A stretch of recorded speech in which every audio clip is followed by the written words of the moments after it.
Give me some of that.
Switch it up.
today, and you knew how to escape.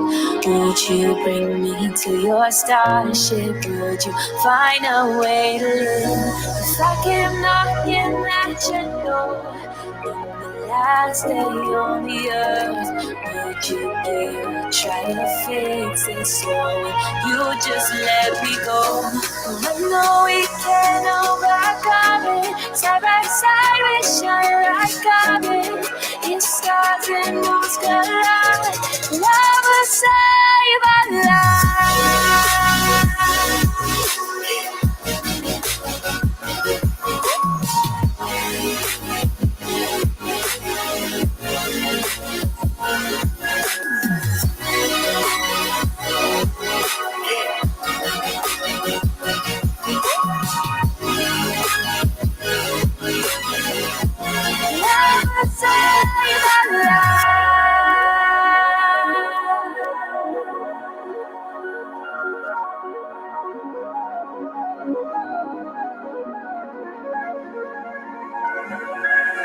What about the things we could take? Baby, how you gonna fake? This could really be the last time you could spit out all your sins. So why would you still kick it back? I will listen, no regret. In this moment of forgiveness, we'll just hear and understand. I know we can overcome it. Side by side we shine like diamonds. If stars and moons collide, love will save our lives. Love will save our lives. Love will save our lives.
Distance nerding.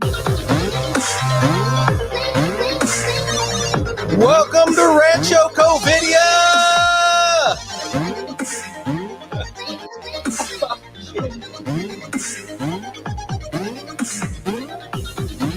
Ladies and gentlemen,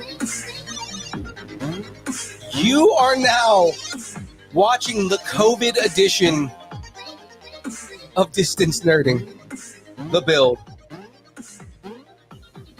Your boy Young Phil here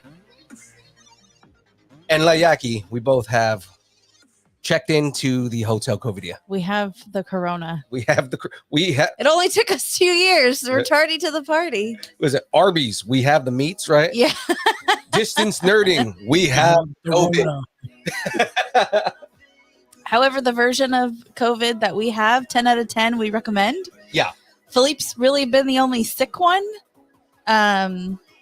I just took a test out of precaution and I was positive. Yeah. So it's awesome. It's about the only time you'll really find me positive about anything. Yeah. Normally I'm negative about everything. I am so excited that I have Covidia. It is the greatest thing ever. Actually, it's not that bad. I haven't lost my taste or smell or anything like that. My breathing is okay for the most part. I just have to pace myself, and you guys know I like to talk fast. So yeah, Philippe has a cough. I have at most I have right now at most a left sore tonsil, but it's really not any different than the allergies I have anyways. There we go. Now, guys, exciting again. Yes, I have SARS-CoV. Was it SARS-CoV-19? Yeah. Mm-hmm. Was it coronavirus discovered in 2019? Yeah. Yeah. No, exactly. So the vaccine is helping because it is like making it so I'm not interestingly dying. And we can't prove this, but Philippe actually got his booster way before I did. Mm-hmm. I got mine purposely right before we went to Nashville, and he's having more symptoms than I am. So I wonder if it's because I've had my booster sooner than he has, but who knows? That's just one thing that I've noticed. Right. Well, anyways, guys, we got a new build for you this week. I am starting the Imperial Shuttle, and it's the newer Imperial Shuttle. So this is going to be fun. It's the one that comes with Luke and Vader. Our very special guest, it seems like she's running a little late right now. So hopefully we'll have her in. So what we're going to do in the meantime is we are going to do the bracket, or at least continue the bracket from last week until our guest Mary Gibbs shows up on here. Yeah, Chris, Jackie's been on for like the last couple of weeks, man. Can't count on you to come through. No, I'm just kidding. Right. I'm just kidding. Somebody's got to show up to work. I know, right? So that all being said, I'm going to go ahead and switch my camera here. You guys can see my back for a second. I apologize for showing you all my back. Oh, I think it's off. And let me turn around. Move my mic and my water, so I don't spill my water. Come on. All right. Every cable wants to get stuck on my leg right now. That's cute. And it's like if I move my leg in a slightly bad place, I'm just gonna knock everything over. Wait, Phil, I heard the cure for COVID was snorting a line of Dubby. I wish. You know what's funny is I was about to skip our sponsors and go right into this, and I shouldn't do that. So you can still talk about it. You don't have to drink it. No, yeah. I'm not drinking W tonight because I don't feel like an energy drink is going to help me in my current state. Yeah. We've been very like team. Well, he's been very team sleep. Very, very. I've been sleeping because my positive test was on Saturday, so I've pretty much just slept. Yep. So all that being said, right here, let's go ahead and open up my copy here. Now, guys, this stream, this entire show is brought to you by. I don't know how I have this energy right now. It's brought to you by Pod Decks. Pod Decks are unique interview question and episode starting prompts in the palm of your hand. So whether you are a new broadcaster or existing podcaster looking to grow your audience and get more engagement, you're going to want to check out Pod Decks. Guys, go to poddecks.com. You're going to want to use the code nerding10 to get 10% off your first order. You got the banner check? I'm sorry, what? Put the banner on the screen. Oh, I'm not even in that screen. Yeah. Sorry. She's busy doing more important stuff. I was trying to pull up the bracket. Yeah. What are we doing? W? Yeah. No, Pod Decks. Pod Decks. Okay. There we go. That's your code, ladies and gentlemen. Pod Decks. Put in the code nerding10 and you get 10% off your first order. And by first order, I don't mean the Empire. So normally the show is powered by Pod Decks and I'm powered by Dubby. Again, I am not going to be drinking this tonight. As much as I want to drink this one, guys, they have a brand new flavor that just came out, right? Dubby is an emerging brand of energy drinks created to help focus, concentration, reaction time with no jitters, no crash. Dubby contains no maltodextrins, no sugars, no fillers, no artificial colors or dyes. Guys, if you want to find out more about Dubby, go to www.dubby.gg and put in the code nerding10 at checkout to get 10% off. Brand new flavor alert, guys. It's called Beach and Peach. It's a mango and white peach cooler. I want to drink this one so bad, but it's like I'm feeling like that's probably not the best thing for me to do while I'm sick. Yeah. So once I start getting a little more clear, then I'll taste it. I haven't even tasted it yet because I was waiting to taste it on stream. That's how this week. That's how dedicated I am to you guys. Yeah, because we're hecka busy doing all kinds of things in the house for the next week. God. Actually, Philippe gets to go back to work before I do. Yeah, I'm back to work on Thursday. And I think, well, the funny thing is I had taken off today and tomorrow to go like do fun things for myself. And so this was like a fun little curveball. Yeah, because mine ruined my entire weekend. Yeah. And I had been planning for like a month. Yeah, Ray was supposed to come up. We were supposed to go see what's the full title of that movie? Doctor Strange and the Multiverse of Madness. And that didn't happen. So, anyways, but we're hoping that we are good to go. We are feeling good for Powerhouse. Yes. So I should be clear by Powerhouse as far as what my HR has said.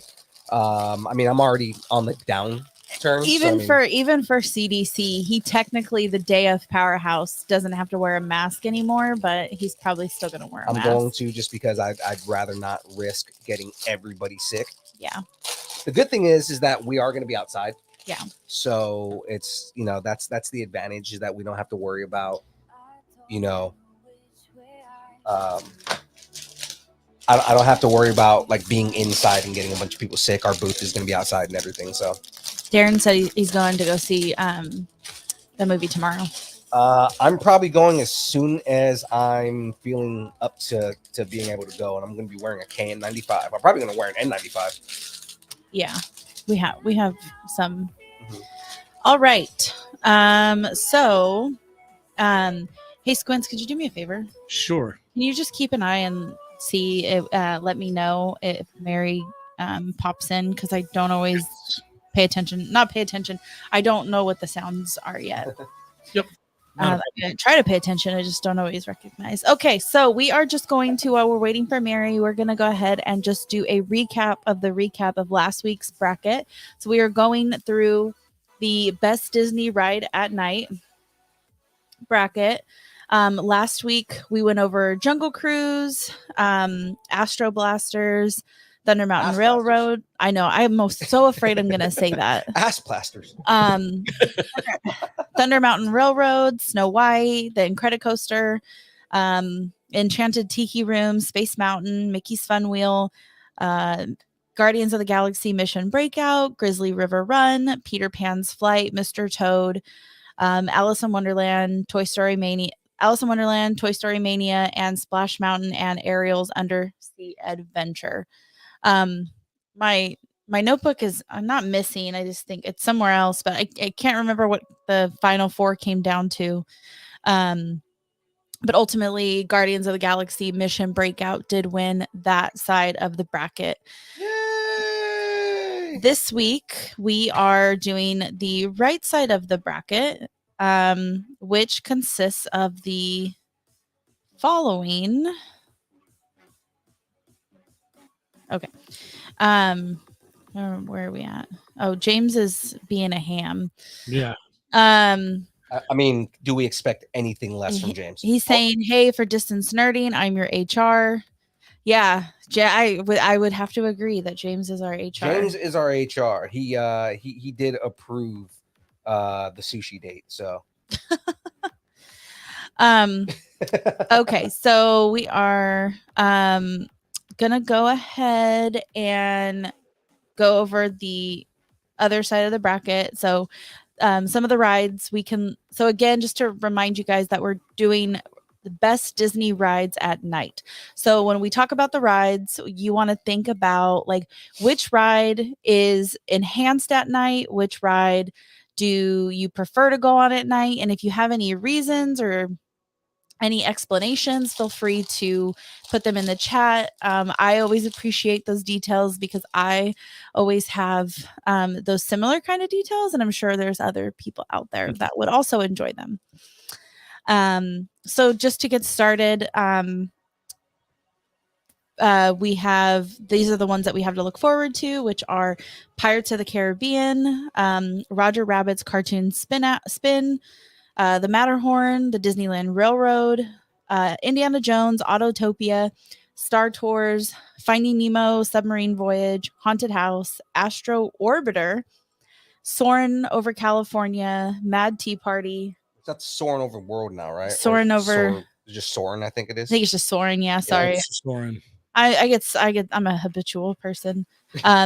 Mad Tea Party, Radiator Springs Racers, Dumbo, It's a Small World, and Winnie the Pooh.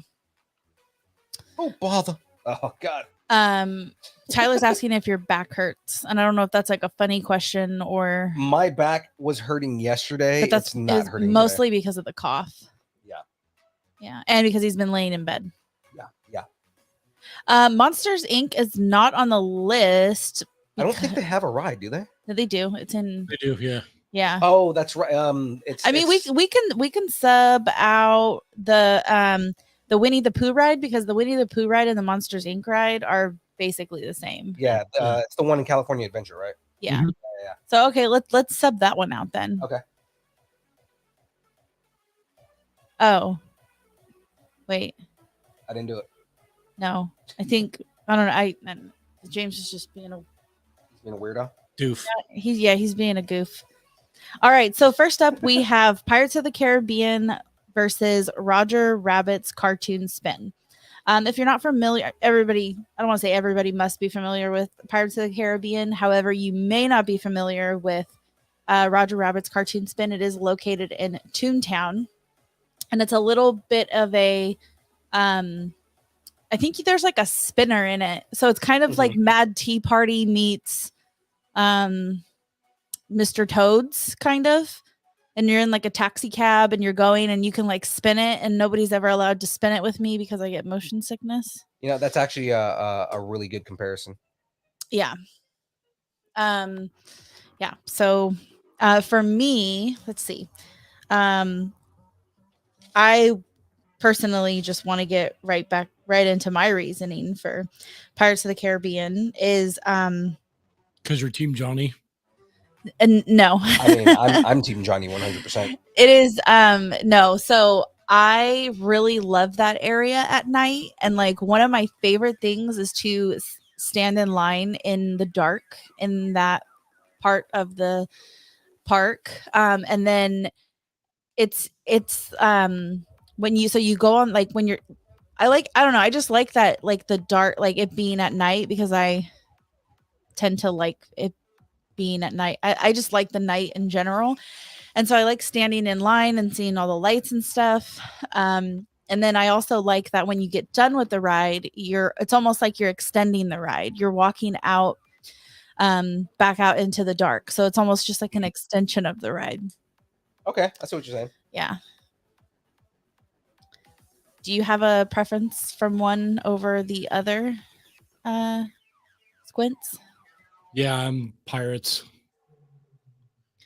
And that's the one that you like at night. Yes, correct.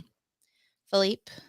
So I'm gonna go Pirates, and I mean it's because like I have attachment to both. Roger Rabbit, or like Who Framed Roger Rabbit as a movie, was like one of my favorite movies when I was a kid. Okay. And like I remember my mom used to take us to the they would do the movies in the park. Yeah. And Roger Rabbit was like almost every year they would do Roger Rabbit, so like, you know, we would go and watch that. And I had a love for Who Framed Roger Rabbit, and then when the ride came out, you know, I had a lot of love for that too. But Pirates of the Caribbean is one of those rides that, like, I can't go to Disneyland unless I do Pirates. Like, if I can't leave Disneyland unless I do Pirates. Yeah. You know, like, I'm not going to be upset if I don't do Who Framed Roger Rabbit. Mm-hmm. But if I go to Disneyland and I don't do Pirates, I'm going to be pouty and upset. So which one do you like at night? You know what's funny is Pirates is actually, I like them both at night, actually, now that I think about it. But I mean, Pirates is probably the one that I mean, they're both indoor rides, but I mean, like, Pirates, again, the experience as you're going in, and for some reason the crowd seems more hype at night. Mm-hmm. So that kind of gives me a lot of energy too. Yeah, James was saying that Pirates is, he said Pirates getting cooler, you might catch a Phantasmic show over the water. Yes, that's also another reason that I like doing Pirates at night, is because you might be able to catch Phantasmic. Yeah. Oh, and Cam also mentioned that Toontown is currently closed, so you can't ride Roger Rabbit. Mm. Oh no. Well, I know they're like redoing a bunch of stuff at Toontown right now too. So, all right. So I guess it's safe to say that Pirates is going to go ahead and take that one. Kind of figured. I mean, as much as I love Roger Rabbit, like it wasn't going to take Pirates of the Caribbean. Okay. So I'm going to go ahead and close that one with hearing none, seeing none. Hi, Mariah. Mariah is entered the chat. Hey, Mariah. Okay, next up we have Matterhorn versus the Disneyland Railroad. That one is also going to be difficult. That one's probably out of this entire bracket. That one is probably going to be the most difficult for me because I like and prefer to ride all of those at night. And then yeah, Matterhorn is one of those rides that I've always had the best experience at night. Yeah, I think it also adds to the like I don't know, like it adds to like the sense of the ride. It's at night, you're going like, 5,000 miles an hour. There's a broken Yeti that's not working that they have several Yetis now, and I think they I think you get like different ones. The running joke is that because the guy who created the Yetis retired, and the running joke is that when he retired, he said, "Yeah, and so now, given that the Yetis are never fixed, nobody's going to fix them, so they're just going to have broken Yetis for the remainder of Disneyland's history." Yeah, I like the Disneyland Railroad at night because I don't know, it's just like a relaxing thing. Like you've been walking around the park all day, and the Disneyland Railroad is just that cool, like kind of like cool. I don't know what you would call it, attraction. Now hear this. You can just like sit down, take a break, take a trip around the around Disneyland, but then also I actually use it as like a train. Yeah. So like if you're really trying, like if you're in the like one part of the park and you're trying, like if you're in New Orleans Square and you're trying to get over to Tomorrowland, I'll take the train. I believe that's what it's for. Exactly. Mm-hmm. Now hear this. The Disneyland Railroad is now boarding. James is saying that the Matterhorn is better. That I guess he's preferring the Matterhorn because your eyes don't have to adjust as much when you're coming in and out of the tunnels, which is a good point. Yeah. Yeah. Like I said, I'm a big fan of the Matterhorn at night. So is that your vote? That's because the Disneyland Railroad, that's for me, like as a ride, is something that I usually want to hit at the beginning because I do like seeing all that stuff from the World's Fair. Mm-hmm. Right, and like the dinosaurs and the different stuff that they had from the World's Fair. Mm-hmm. Like I enjoy looking at that stuff, but I mean that's one of those. Let's hit this at the very beginning, and then, like you said, if you want to like quickly get around the park, kind of stuff. Yeah. But as a ride, the Matterhorn, like I said, I've always felt like the Matterhorn was like really fun at night. Yeah. Mm-hmm. Yeah, my vote's definitely for the Matterhorn. What's yours, Squints? Matterhorn. Okay. There's a part, and some people may know this, but one of the Disney movies that I really liked growing up was it was called So Dear to My Heart. It was like with a cartoon black sheep. Ooh. And like a Yo Ash. Oh, Ashley, what's up? It's from my North Carolina friends. Oh.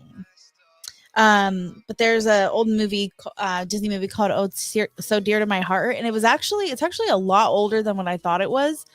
Is it like from the 40s?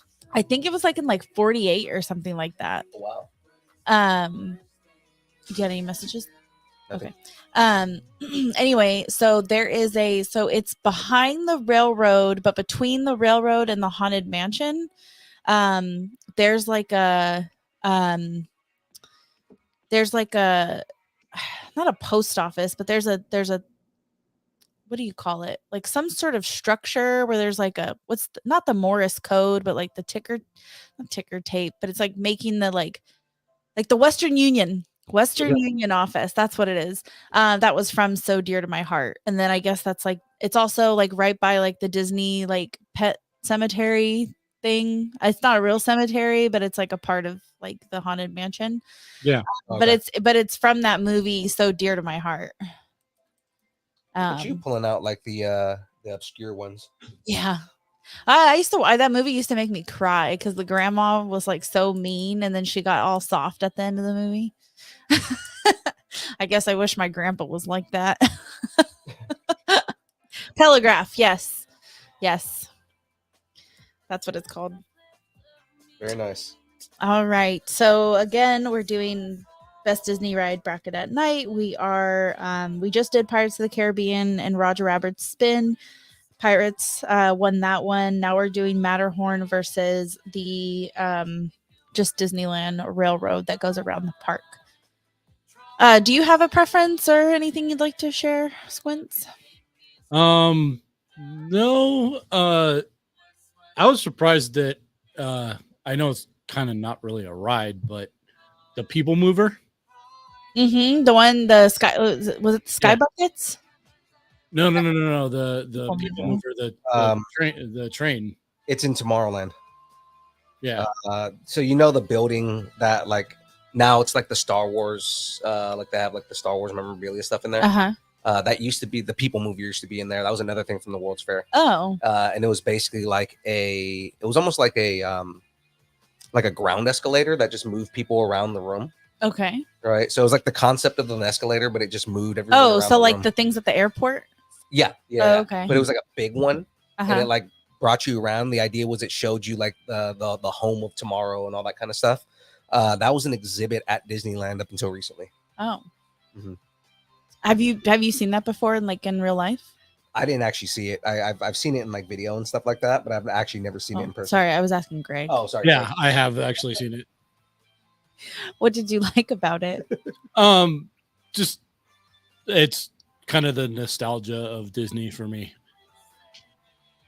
What's the nostalgia of Disney? Like, how would you describe your nostalgia for Disney? Well, it had some of like the old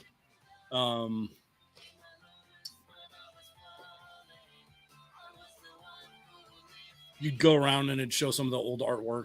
Like, okay. Yeah. And like actually I don't know if it's the railroad, but one of my friends that runs runs a YouTube channel and called Disneyland for Designers. Okay.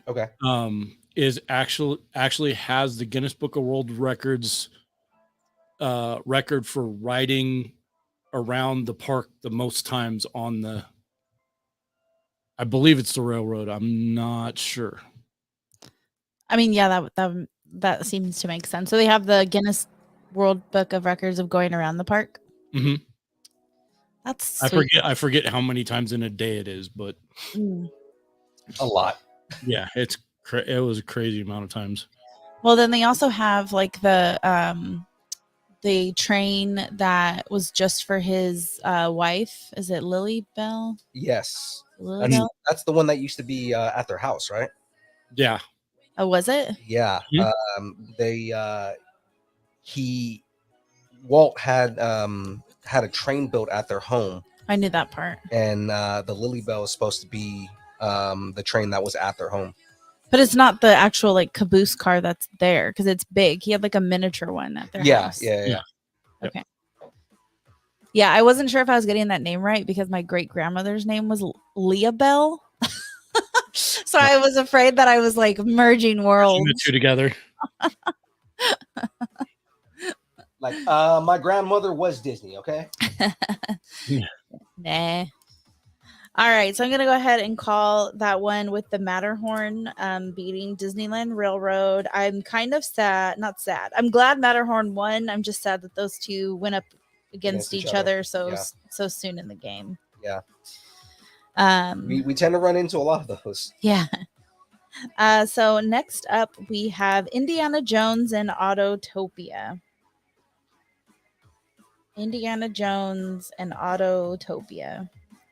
I have a not so original explanation for mine. So before I get started, Quince, do you have a preference over Indiana Jones or Autotopia?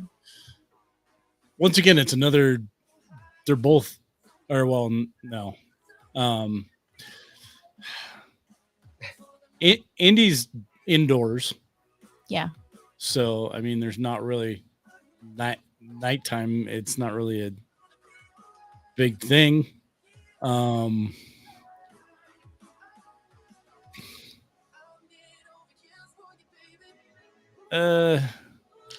I'd still probably go Indy just because of how much I liked Indiana Jones growing up. Yeah.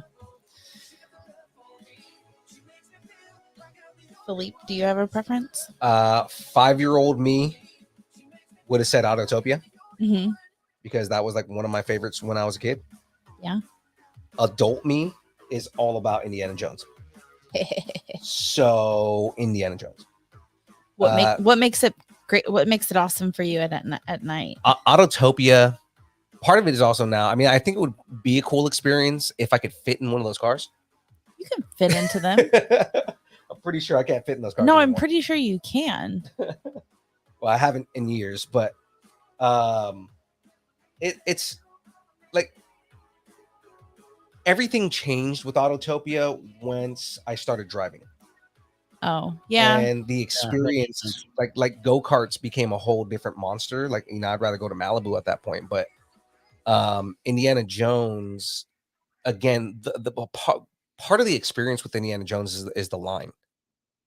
Yeah. And that experience going through that line, because some of it goes outside, some of it comes back inside. Mm-hmm. It almost feels like It does? At the very beginning. Yeah. And some of it crosses with Jungle Cruise. What? Yeah. Oh, yeah, like the first part of it. That's what I'm saying, like the very beginning of it. Yeah.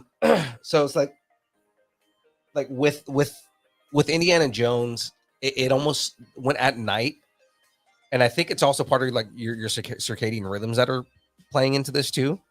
But Indiana Jones at night feels like you're actually immersed in it.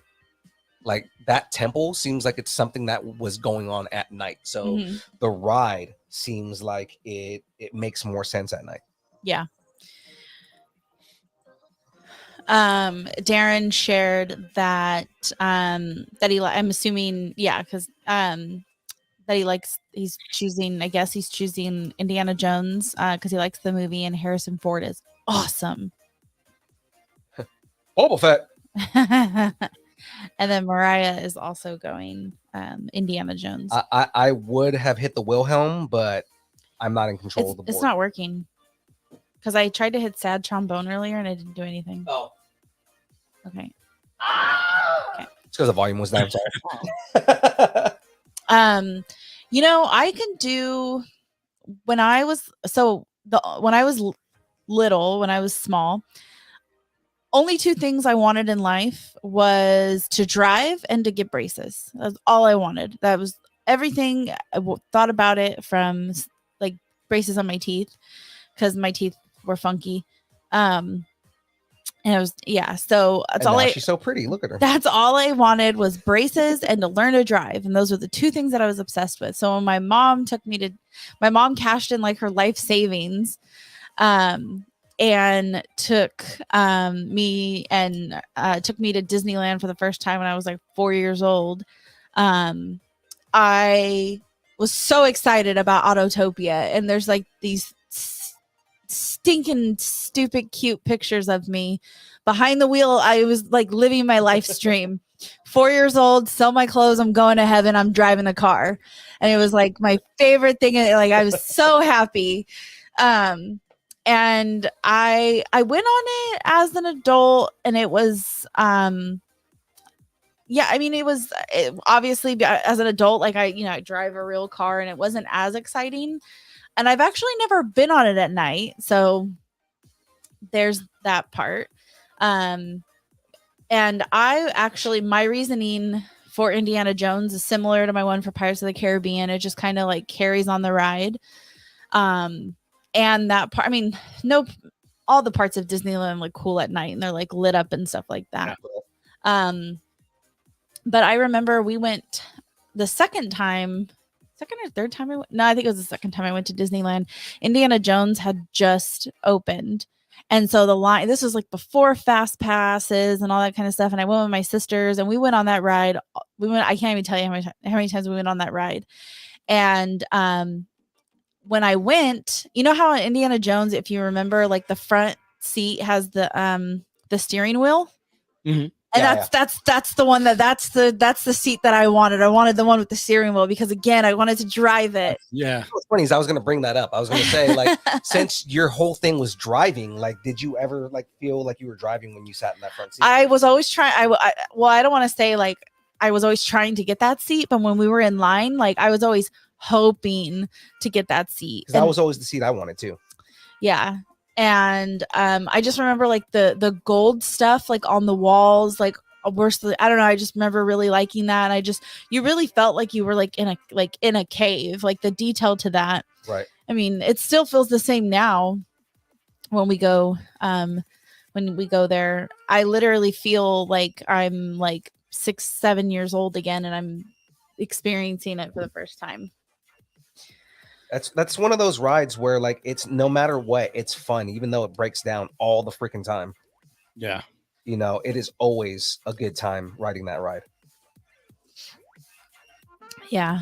And just like, you know, and every time I went on it, like trying to figure out like how did they get that boulder to feel like it was going right over on top of you. I mean, I was always like trying to like figure out like how did they do that? And you know, eventually I figured it out, but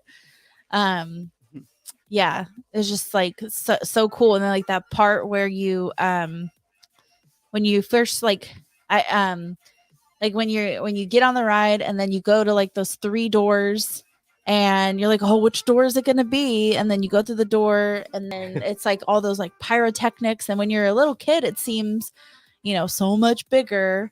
Why would you choose that door? Yeah. And then you go in and then you can see like the other people that are also on the ride. So I liked that. And you could see them like, I liked how it wasn't just you could see other people like ahead of you. And that was like a part of the experience. Right. So I like that too. So yeah, I would say Indiana Jones is probably, and actually I don't mean to, make my mom feel bad. But because my mom cannot, it's not that she can't stand in line. She can't walk that far. She can walk. She just can't walk far. But because when we go with my mom, we have to go through like the shortcut and we don't get to stand in line. It actually kind of bums me out. I'm such a weirdo. I like standing in line. I remember I went one time, the only time I've excessively ever gone to Disneyland. I went 3 times in 1 year and I am not that person. I am. I want to go 3 times. No, I'm not that person. I went. She won't let me. I went in April, and then I took my mom in October, and then those 2 times I went, I only went with one other person, and they were adults, and it wasn't that you know it's fun going with my mom and everything. She's kind of like a child. But when She said it, Julie. Well, like I said, when we go, I have to. I don't have to. I choose to, but she can't walk very far and for very long, so we usually rent a wheelchair. Well, when it's just her and I'm the one pushing the wheelchair, and I have like ingrained that like map in my brain. I can tell you how to get anywhere. Like I can navigate that place, and like I said, other than the one time that I went 3 times in that 1 year, I probably go every 4 years on average. And killing me, Smalls. no, isn't this Smalls? Never mind.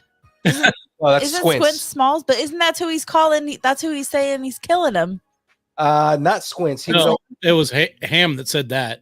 It was him, but he was saying it to what's his name? I thought he was the main saying character. it to Squints. No. It's been a while since I've seen that movie. Anyway, God, you're killing me, Smalls. so yeah, so then when I went with like 2, you know, I went 2 other times with like an adult, and I was like, oh, okay, like that was fun, and going with my mom was fun, but I really just wanted to go with like kids because I was standing in line, and like I wanted to like have like a group experience of going to Disneyland. So then my sister who lives down there, she was taking her kids, and they were like, I mean, they're old now, but I don't know, like they were probably like 7 and 10, 7 and 9. And so they were a fun age to go with. And because I just wanted to like stand in line and like, you know, like the different families, like, you know, they talk about like which ride they're going to do next and their different strategies, or like sometimes they play. I used to get so jealous of the people that play the heads up game, because I was like, I want to play that game. Mhm. But I want to play it with like a group of people. So yeah, so that's my spiel on Indiana Jones. We took a wild ride on that. Mr. Toad's Wild Ride? No, just Oh. Jackie's crazy COVID ride. Yeah. Okay. So then we have Jackie's crazy COVID ride. yes. I love that. Yes, I agree, Darren. We are all kids when we are in Disneyland. Oh, I have a theory, right? My theory is that there is no such things as actual adults. Oh yeah. Yeah, there are children with varying degrees of responsibility, but True. everybody is pretty much still a child. They're just different levels of being a child, right? Uh-huh. So you I have agree. yeah, right. You have level 1, which are like, you know, your infants, and you know you got to take care of them. They shit themselves, and you know you have to feed them and everything like that, right? Number 2 is I'm trying so hard to keep a joke in right oh, now. I know you are. Hold on, wait for it. Wait for it, Jackie. Wait for it. Okay? He's setting you up. I am setting you up. All right, I'm wait for it. All right. All right, Uh-huh. so you have level 1, right? Level 2 is like your toddlers, right? They're learning a little bit and everything like that. Level 3 is you know, your kids that are intelligible to teenagers, and then after teenagers you have your regular adults, and then after regular adults, you know, level 5 is like, you know, you're getting a little bit older, and then after level 5 you revert back to level 1. Yes, you do. Mm-hmm. Yep. Let's see. I got 6 notifications. Uh-oh. Is it the ring? While Oh, you're it is. What's the ring? No, it's Okay. So real quick, while Philippe is looking at his phone, getting an update on our special guest, Darren was saying that he went to Disneyland back in 2015 with his brother and his family, acting more like a kid than my 11-year-old nephew. You gotta show dominance. You gotta show dominance with these kids. so so she took a nap. Okay. she just woke up. Okay. So she was like, "Is it too late?" I was like, "Hop in. No, we're talking Disney. Get on." Oh, yeah. So before Okay, she said she'll be on in about 15 minutes. okay, so we're just gonna continue doing the bracket while Mary Gibbs gets a drink of water, washes their face, does all that kind of self-care stuff. And I'm just going to go ahead and close out the Indiana Jones versus Autotopia with Indiana Jones winning that one. So far, we have Pirates, Matterhorn, and Indiana Jones. Super sweet. So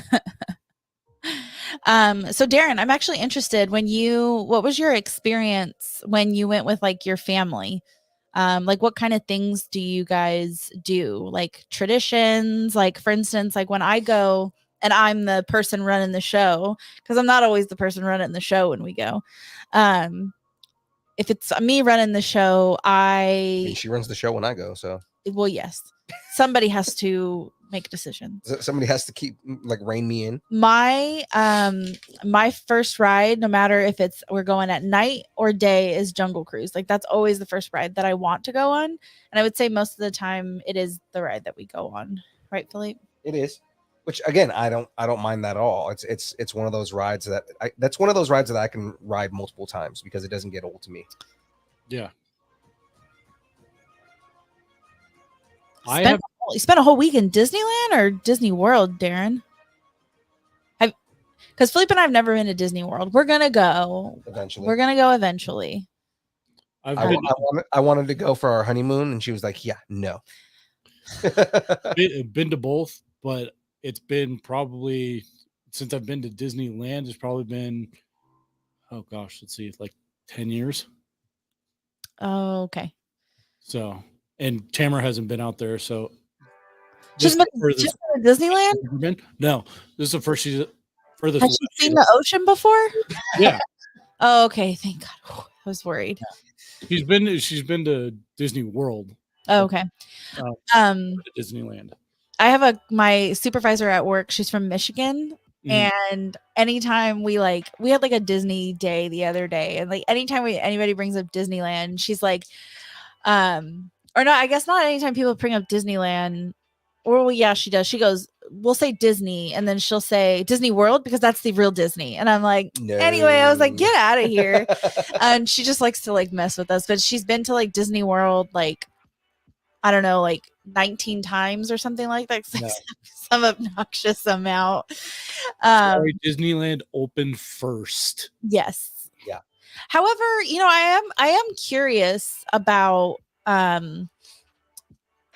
I am curious to see like how they carry on the magic there, just like the different kind of magic that they do have. So okay, let me just go back to Darren real quick.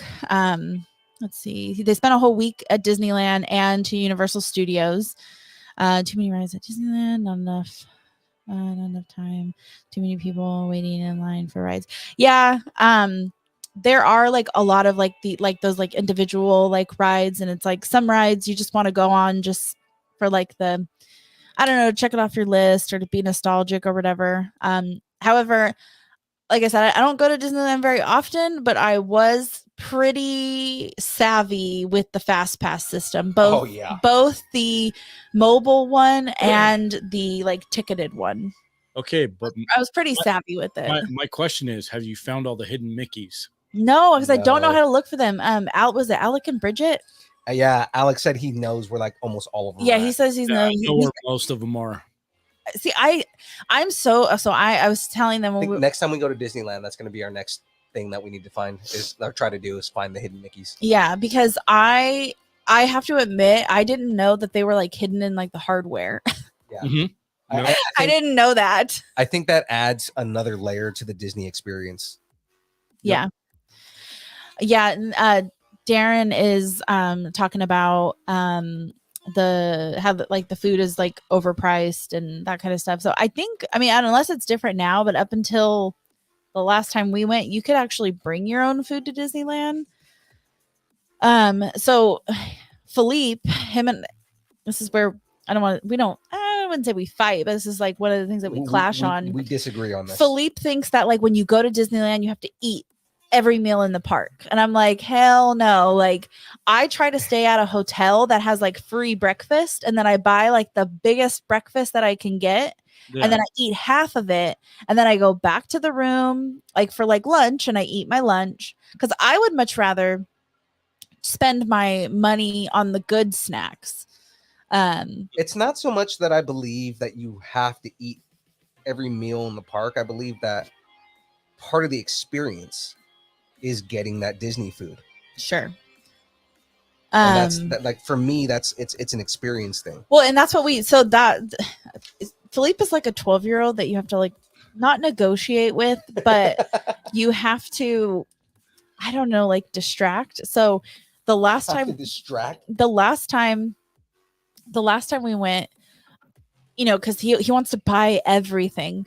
And so I'm like, okay, look, I was like, let's do this. I want a dang on churro. All right. I was like, let's do this. I was like, how about we went during Halloween?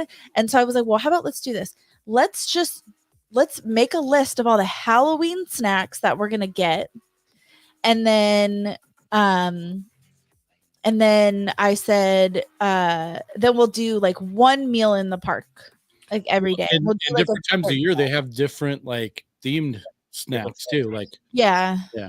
When we went, I could probably look back on my Instagram and like see which ones, but the ones that I remember, there was the Red Rose Tavern. Oh yes, we had a lot of people asking us about that one. That one was really good. It was like a raspberry compote with like it was a dark chocolate mousse. Yes. With a raspberry compote on the inside, and it had edible gold over it. Yes. No, there wasn't gold on it. Or was edible silver. It was some kind of edible metal. There wasn't anything. No, it was because it was on top of it was supposed to be on top of the rose. Okay. Jackie. They had that was like right around the time that like cocoa was big, and so they had I can't remember what it was, but it was like was it a frozen hot chocolate? Yeah, Or cold hot chocolate? That was hella good. I think we actually got 2 of I those. remember hearing about that. It was that one, and then I do like. Oh no, it was a parfait. It was a Yeah, but Mexican chocolate I parfait. think it was a what? Mexican chocolate parfait. Yes, yeah, it was something like that. But I thought it was like a cold one. But Well, parfaits are cold. oh, okay. And then I like going to the Jolly Holiday Cafe because I like love Mary Poppins. Okay, James is gonna yell at me here in a minute. Or no, Cam, beat him to it. Okay, okay, Cam, you're keeping me honest. Keep me honest. What do you say? Yeah, okay. Although the only drink or themed thing that I actually was like really was the boba seltzer that they did in for the Star Wars area. I haven't I been there haven't yet. heard of that. I haven't even heard of that. We haven't been there yet because as the theme has been this entire episode that Jackie is a monster and doesn't like going to Disneyland. I do like going. I just like to go to other places too. We haven't gone since the Star Wars area has been created. Oh yeah, I'm such a jerk. I drug him out to Nashville and took him to Jack Daniels for his birthday. Oh yeah, I'm a terrible person. All right, so next, I just want to go to Disneyland. Just a baby. I'm just a baby. Okay, so next up we have Star Tours versus the Finding Nemo submarine voyage, and I have a love-hate relationship with the Finding Nemo submarine voyage. So back when that was the Atlantis No, thing? was it Before Atlantis? Finding Nemo? 80,000 Leagues Under the That's Sea. what it was. Yeah, That's what it was. Yeah. I used to drag my mom to that ride all the time because I used to think it was the coolest thing. And then when it switched over to Finding Nemo, I remember I went with my mom. We went on that again, and I was like, I don't know why I dragged you on this so often when I was a kid. This thing sucks. Both of these are kind of different at night. I have a love-hate relationship with the submarine voyage. Number one, it's kind of like cramped, and I think it's really good for like kids. But my other reason why I don't like it is because when I went with my mom, I accidentally reformatted my camera. No. On like our 3rd day there. And so I lost all of our pictures. Epic fail. Yes. But I was actually able to go back and get most of them.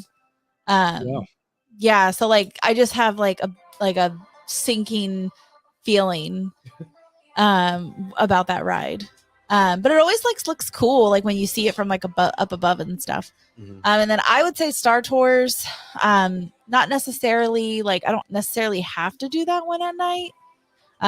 That one is more of for me a middle of the day, you go get some air conditioning. So I do tend to save that one for the day. But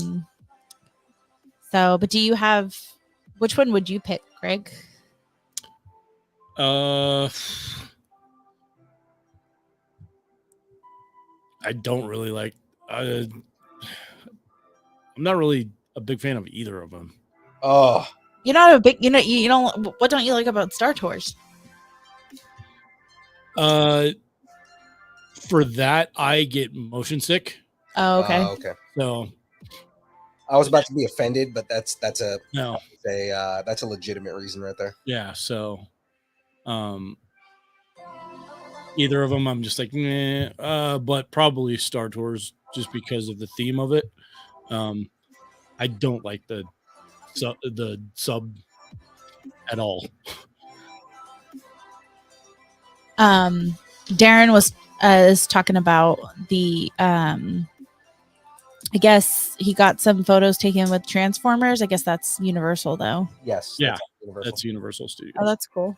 Universal has a lot of stuff. Again, I haven't been to Universal in forever. That's another one that Jackie's like, I used to live like 5 minutes from Universal Studios, pretty much.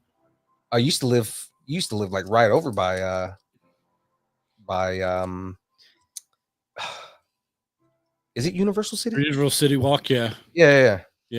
I've only been there one time. And the person that I went with, they were late. It's a long, stupid story. But we did the mummy ride at Universal, which was awful. Yeah, we took me and Jessica forced my mom to get on that. Yeah. I don't know if we told you that story.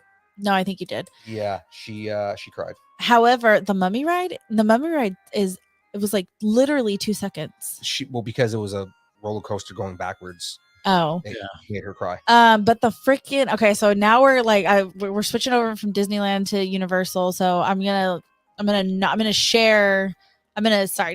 save that for when we talk about Universal related things. Yeah. So okay, I'm gonna stop. So Squints is choosing Star Tours. I'm assuming Philippe is gonna choose Star Tours. Oh yeah. I mean, I started this whole thing talking about why I don't like the other one. So yeah. And then just to be fair, I wouldn't want to go down in a submarine in the middle of the night anyways. Like open dark water, no thanks. Deep blue sea. That was a good one. All right, so I'm gonna go ahead and call that one Star Tours. Star Tours won that one. So moving right along, we have, where are we at? We're good. Okay. Next up we have these ones would be equally cool at night. Not equally, for different reasons. Yeah, like they're both cool. For me, they're equally cool. Is Haunted Mansion versus the Astro Orbiter. The Astro Orbiter, I can't say I've ever been on that, but it's that one in front of Tomorrowland that goes like around kind of like the Dumbo ride. Yeah. Oh, okay. Yeah. And that one could be cool at night because it goes up high. You can like see like different parts of the land. That one would probably be really cool during like the Phantasmic if it runs or whatever. Mm-hmm. That one would be cool. And then Haunted Mansion for me is, again, I like waiting in line. Yeah. And like seeing all the details that they put into like waiting in the line and then again just coming out and it's still like continuing like that nighttime experience. Right. Yeah. That's always like if there's a continuance of the nighttime experience, then that's the one I'm gonna be choosing. Mm-hmm. The continuation of the experience. This is the one I want. So I'm assuming, Swince, if you get motion sickness, Astro Orbiter is not your deal. Yeah. I probably can't do Astro Orbiter either because I also get like motion sickness. And I can't say I've ever been on it. That's why I can't do the Oculus either. Which one's that? Where's that at? No, it's not a ride. The No. Oculus Rift. It's a gaming system. Gaming Oh, system. okay. It's VR. Yeah. The one that everybody's like standing by right now. It's a gaming system? Yeah, so Mhm. Yeah, it's goggles that you put on. Oh, is it like virtual reality? that's why I was saying it's VR. Oh. Yeah. Um, Watson's like super huge into it. And I'm yeah, like, yeah, I can't do it. I get sick. Watson Like has it. migraines. Has it. Mm. Who? You said Watson and who? Watson and Phoenix have it. Oh, okay. Oh, there we go. There we go. Ladies and gentlemen, without further ado, where's the, hold on, I need the right one. Oh my God, here we go. This. Ladies and gentlemen, it's Mary Gibbs.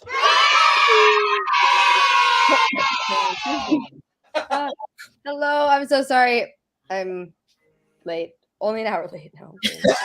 Nope. Hey, you're making an entrance. Exactly. Yeah, I worked an event over the weekend and I've just been exhausted and then I took a nap and slept through my alarm. So, this is what it is. But thank you guys for understanding. No worries. I mean, it's a 2-hour show, so we're fine. Yeah, cool. Perfect. Right. How's it going, Mary? Well, I mean, obviously you just got back from a big weekend, but I mean, Oh, how's here's it Maple. Maple. Oh yeah, no, it's going good. I'm just been feeling. Yeah, it was a great weekend. I was helping my friends. They run a kitchen called Soul Tribe Kitchen. It's all vegan, and they work different events. So I was helping them, and then yeah, I just haven't rested enough. So I'm like feeling a little like I have a little bit of a cough. It's not COVID, I promise. That's okay because both me and Jack have COVID right now. So Oh really? Yeah, I've had it a couple of times, but right now it's not. Maple. Sorry, my dog's like feed me. But yeah, no, I'm doing good overall. How are you guys doing? we're doing good. We're doing good. Yeah, it's good to see you guys again. You guys are up in Bakersfield, right? No, we're in Sacramento. Oh yeah, okay, cool. Maple. All good. All good. What are you So playing with? What are those Legos? Legos, yes. Oh, nice. So I am building the Imperial Shuttle. Maple. And so normally what we do is we do brackets over the course of the show. And we normally do like the second half of the show. We like the first half is like the interview. The second half we do the bracket. So we just started with the bracket and we're doing Okay. And the bracket means so like well, March Madness style brackets, like sports brackets and stuff. Like when you say like 16 different people go in, who's the best? okay. So like different segments, kind of. Yeah. So what we do is So right now we have a list of Disney rides, and we just go through and say like between this ride and this ride, which one is the best Disney ride at night, and then that ride moves on to the next round, and then you get down. I know Final what you're four. I don't know why the bracket is such a hard thing to explain, but now I get the visual. It's like when you like, I know what you're talking about.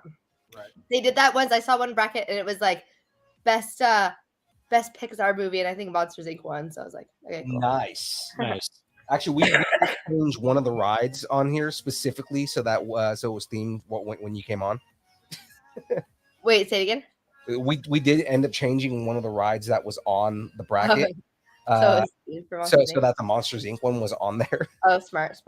That is a good one. My mom, when she rode that with me for the first time, was when it was like, probably when it first started, or when it was like first at the park or whatever. It was a while ago, but I remember she started crying because it was just like her surrounded by like my like little kid voice. It was like literally riding down memory lane. Yeah, it was funny. So jumping into that,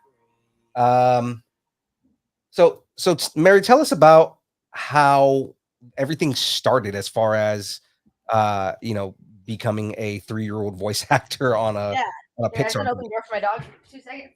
There you go. Okay. Yeah. So, excuse me. All good. Thank you. So, I was only 2.5 at the time. My parents never planned for me to be an actress or anything like that. It was my dad. He was a storyboard artist at Disney and Pixar for over 30 years. His first movie he worked on was actually Cool World, which I've still yet to see. I need to watch that. That movie's been on Netflix a couple of times. Yeah, I know. It's like a cult classic. Like it's so bad it's good. Kind of movie, yeah, I mean, Brad Pitt was in it, so I mean, it can't be. Yeah. I know. I need to watch that. So yeah, I started that. Moved over to Disney. Went to did Pocahontas, and then he moved to Pixar and worked on Cars, Bugs Life, Monsters Inc. Bunch of movies over there. And when he was a storyboard artist at Monsters Inc.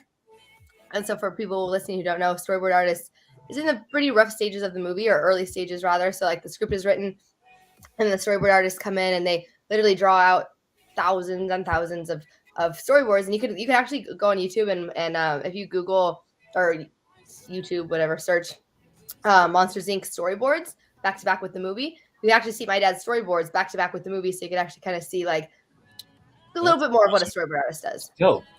Yeah, and so again, that's the very early stages of the movie, right after the script is written, before it goes into computer animation.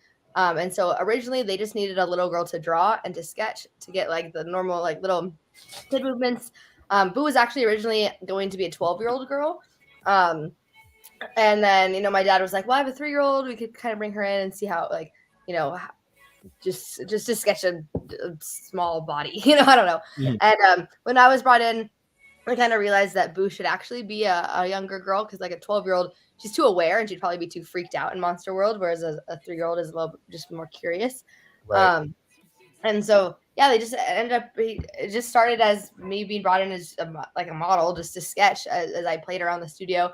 My mom would always put my hair in pigtails, and so all the sketches had me in pigtails. And later down the line, they found out pigtails were easier to animate, so she has pigtails because of me, which is kind of cool. Yeah, so originally he was, again, just in the right meeting at the right time, just to sum it up. And as the movie progressed, they're like, and normally they get older people for little younger kids' voices so they could actually direct them. But I was just so familiar with everyone from the studio. I went to preschool with the director's son. Excuse me, very like, yeah. So I just knew everyone, and I was comfortable in the studio, and they just were like, well, let's just bring her into the actual recording studio. I was brought in this different location. My mom kind of thought I was going to freak out, not knowing what to expect.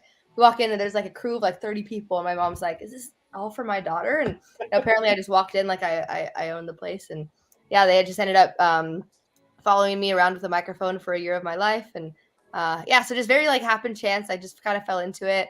Then after the fact, like other people wanted me to be in their movies, I guess, just because I was like, oh, a young voice actress. But we kind of, had a couple opportunities almost go through, but then ultimately just kind of decided just to take me out of it. So I didn't go down that child celebrity path that we've all seen in the news. And right. Yeah. So That's got in public school and lived a normal life. Yeah. James wanted to know, is your dog named Kitty? Oh my gosh, that would have been awesome. Her name is Maple. I'm actually about to get a cat. I'm adopting a cat that my friend's dog found. Like, I don't know. Anyway, I'm rescuing this cat. I'm picking him up in the next couple weeks. So I'm actually thinking of a name, so that would actually be pretty cute. I was gonna say, like Mary Gibbs, the voice actress of Boo, called her cat Kitty. When I was growing up, I had a black cat named Boo. I'm picking up a black cat, and at first we thought he was going to be blind, so I was thinking like, oh, name him like Echo or Sonar, like a little bat. Yeah. But, we just found out he does have his vision, so I would still name him that, but I like Kitty or Boo. That's cute too. Like that's a BuzzFeed worthy article right there. I know. It's true. It's true. And then, do you have? It sounds like that there's some sort of tattoo that you have. Oh yeah, I got lots of tattoos, but most exotic. So my dad, he did pass away in April 2020, and yeah. So I always wanted to get a Monster Inc. tattoo. But I didn't want it to be something like cheesy, like I'm Boo. I don't know. I was trying to think of something a little bit more like low key. I don't know. But either way, after my dad passed away, and we were going through all this stuff, I found the perfect tattoo. It was one of his old storyboards. And so I have his signature there. And I got Boo just running around my arm. So, yeah. Cool. And I got it done by this really awesome artist that I actually met at a Comic-Con. Let me just give him a little shout out. I'm pulling up his Instagram right now. But he has a lot of really beautiful... he's known for a lot of, like, Disney work. But he does a lot of sketches. So his name is Mr. Tattoos 89. I don't know, it's probably backwards, but he just does a lot of Disney tattoos, and a lot of them are like actual sketches. So when I met him, I knew it was the perfect guy to get it from. And yeah, if you compare it to my dad's storyboard, it's like every single line, because obviously it was a sketch, but every single line is like exact. So if anyone's in Northern California and needs a Disney tattoo, I recommend him. Where's he at? He is in Vacaville. Oh, that's right by us. His name's Matthew Robinson. He works out of Anchor Tattoo. Oh, you know what? I met him at LA Comic-Con last year. Okay, yeah, I know he goes to a lot of Comic-Cons. He's an excellent tattoo artist. Yeah, I remember specifically because we were talking. There's a mashup he just did. Some like Monsters Inc. mashup. That's cool.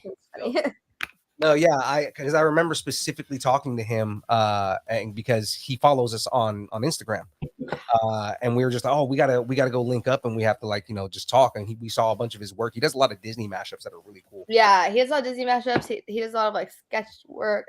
And the color work is beautiful. So yeah, yeah. So it was a obviously a big decision about who to get this like really sentimental tattoo from. So I'm glad I went with him. That's pretty cool, actually. What made you pick the one that you picked? So there's a few original storyboards that I have of my dad's, like, actually framed from the movie. From then there's like he worked on the scene with the abominable snowman with the snow cone. So I have that.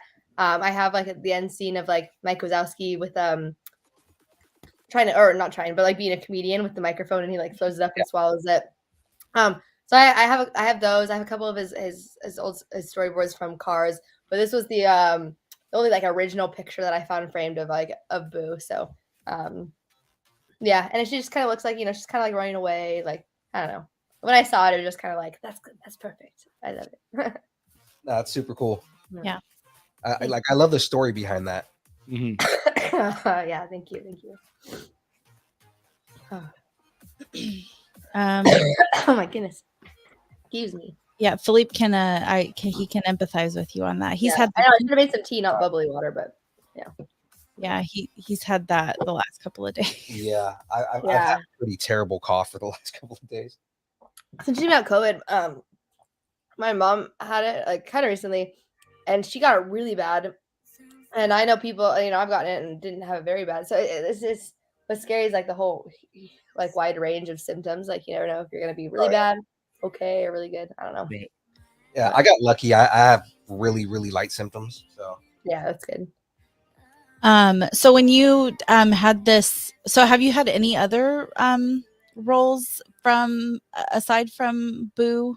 Yeah, so my okay, so when I was student after 3.5, I was brought in for a year, and so they had a year's worth of my recording that they like after Monsters Inc. was done, they still saved like on some in a vault or in some hard drive, and they've reused my voice for I was Baby Riley in Inside Out.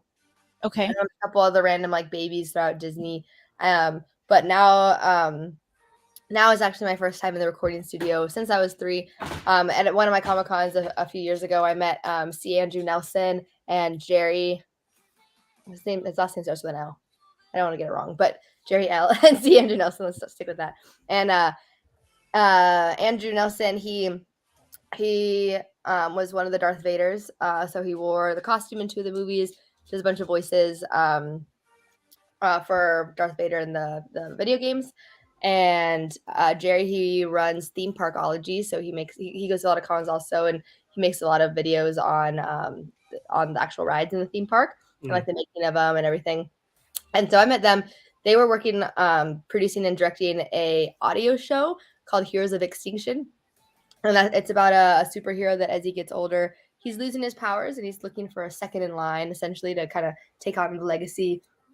And that second in line character is named Janessa, and they approached me with like, we see you as a perfect fit for Janessa. And I said, I'm not an actress. Like, I did musical theater growing up, and got followed on with a microphone, but I've never acted before. So I was like upfront and honest. But Jerry and Andrew, they believed that I could do it. So I just needed that little push, and so that's a voiceover project I'm doing right now. It is an audio show, but it's slowly gaining steam. We have the voice of Bowser on the project. We have like the voice of Peach. I don't know, last like video conference we had about it, they rattled off a list of like 20 different like more like well-known voice actors that. So like my point is that the project is slowly building steam. So we're working on character design. They might want to pitch it to Netflix or something like that. So it's cool to be a part of the project from the beginning and watch it grow. But yeah, actually voice acting is a lot harder than just being followed around with a microphone. Oh yeah. Yeah. Yeah, I have a new appreciation for The voice acting that you've done, have you done it like from home, or do you go into like the studio and do it? Like for Heroes of Extinction specifically, this more recent one.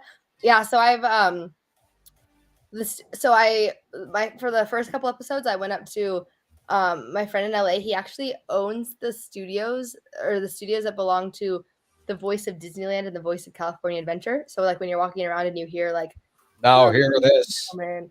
Yeah. So I got to record in that studio first, which was cool. And then afterwards, COVID kind of hit. Everything was on lockdown.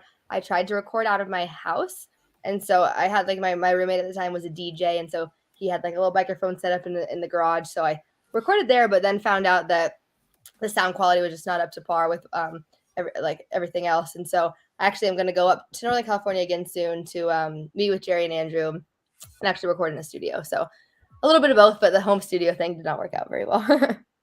Yeah, Right. I heard that's been for a lot of voice actors. That's been one of the like major hurdles is getting the ideal equipment, and that the engineers are like working overtime to get those Yeah. Yeah. up, Yeah. up and running. Yeah.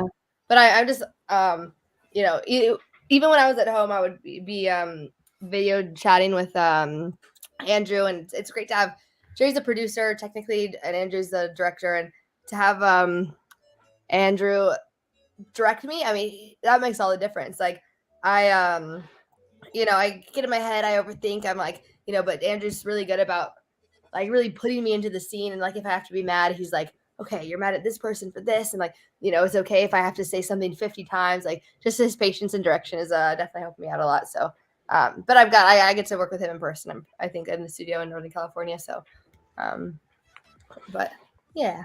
Yeah, Drew.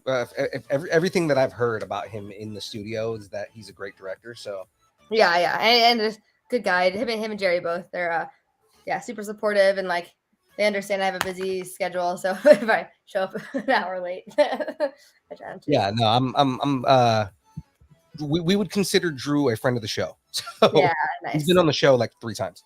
Yeah, I know he goes to a lot of. I think he lives in Northern California. I know he does a lot of cons there, and it just seems like, you know, he's such a good guy. It seems like everyone I talked to about him is like, oh yeah, I know him, I love him. So it's cool. Yeah, he because I mean he doesn't live too far away from us, but I mean like yeah, he's a really cool guy just in general. Like conversations every time I've seen him at cons. I first met him at KyberCon. I know you're on Kyber Saber Yeah. a while back.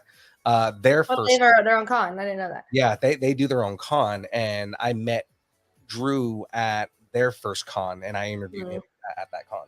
Oh, nice. Yeah, so I mean, you know, Drew's probably one of the cooler guys I've met in the time that I've been working in this industry. Yeah, I like at Comic Cons.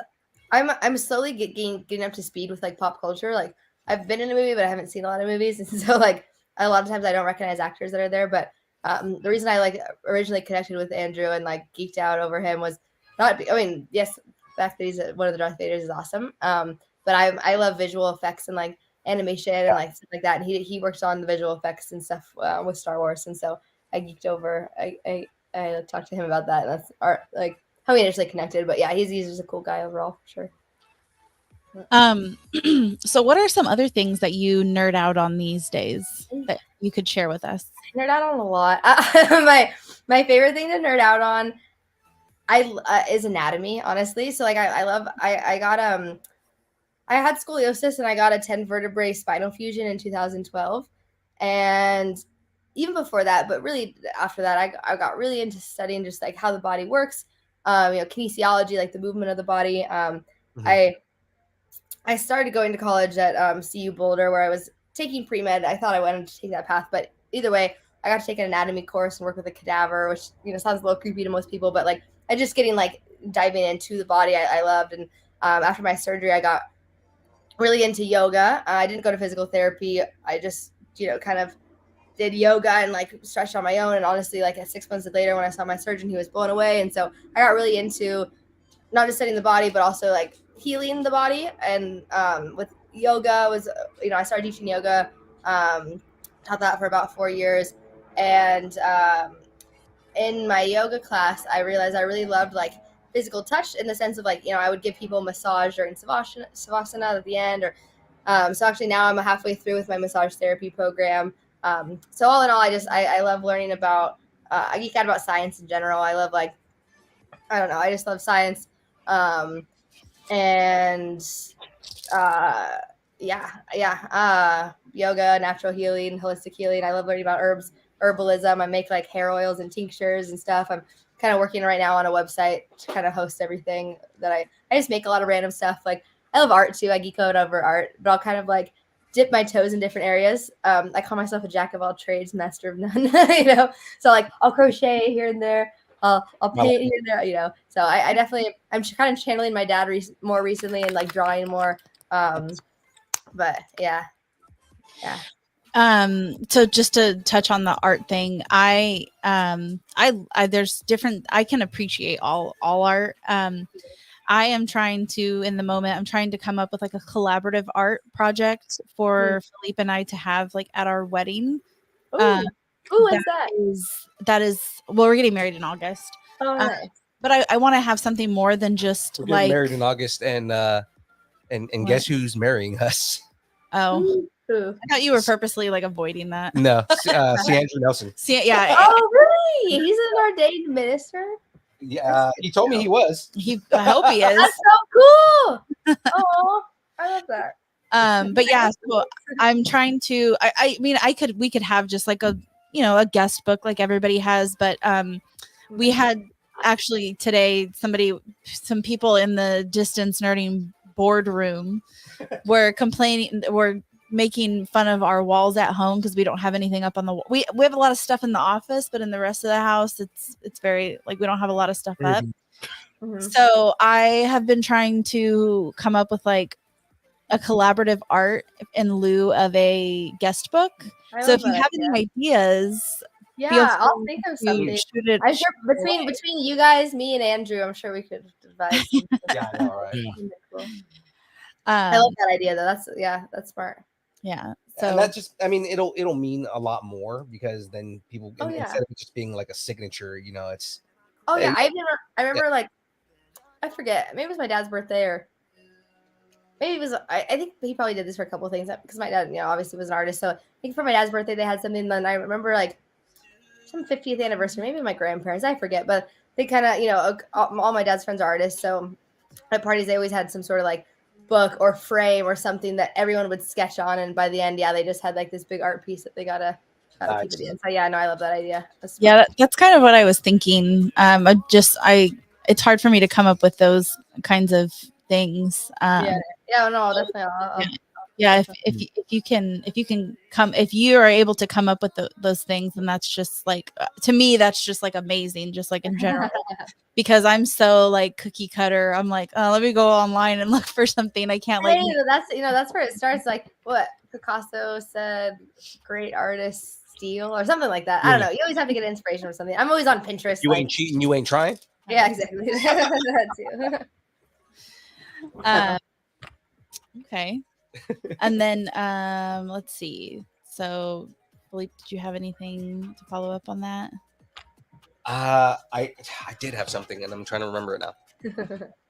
I'm sorry. The COVID has got me stupid right now too. So I mean, Oh no, yeah, that's actually a thing. When you said going back to like the voice acting, there was a question is when they used some of the audio from Monsters Inc. in Inside Out, did you know that they were doing that, or how did you find out about that? Yeah, they had to ask me beforehand, and then signed a little contract just to give permission to like release. Yeah, so it's kind of cool because like they did record, but it's not like they just own my voice and have to do whatever they want. I could do whatever they want with it anytime. They did have to like approach me and ask and sign a contract. And same thing, they used my voice, reused it for Kingdom Hearts 3. They have a Monsters Inc. Nice.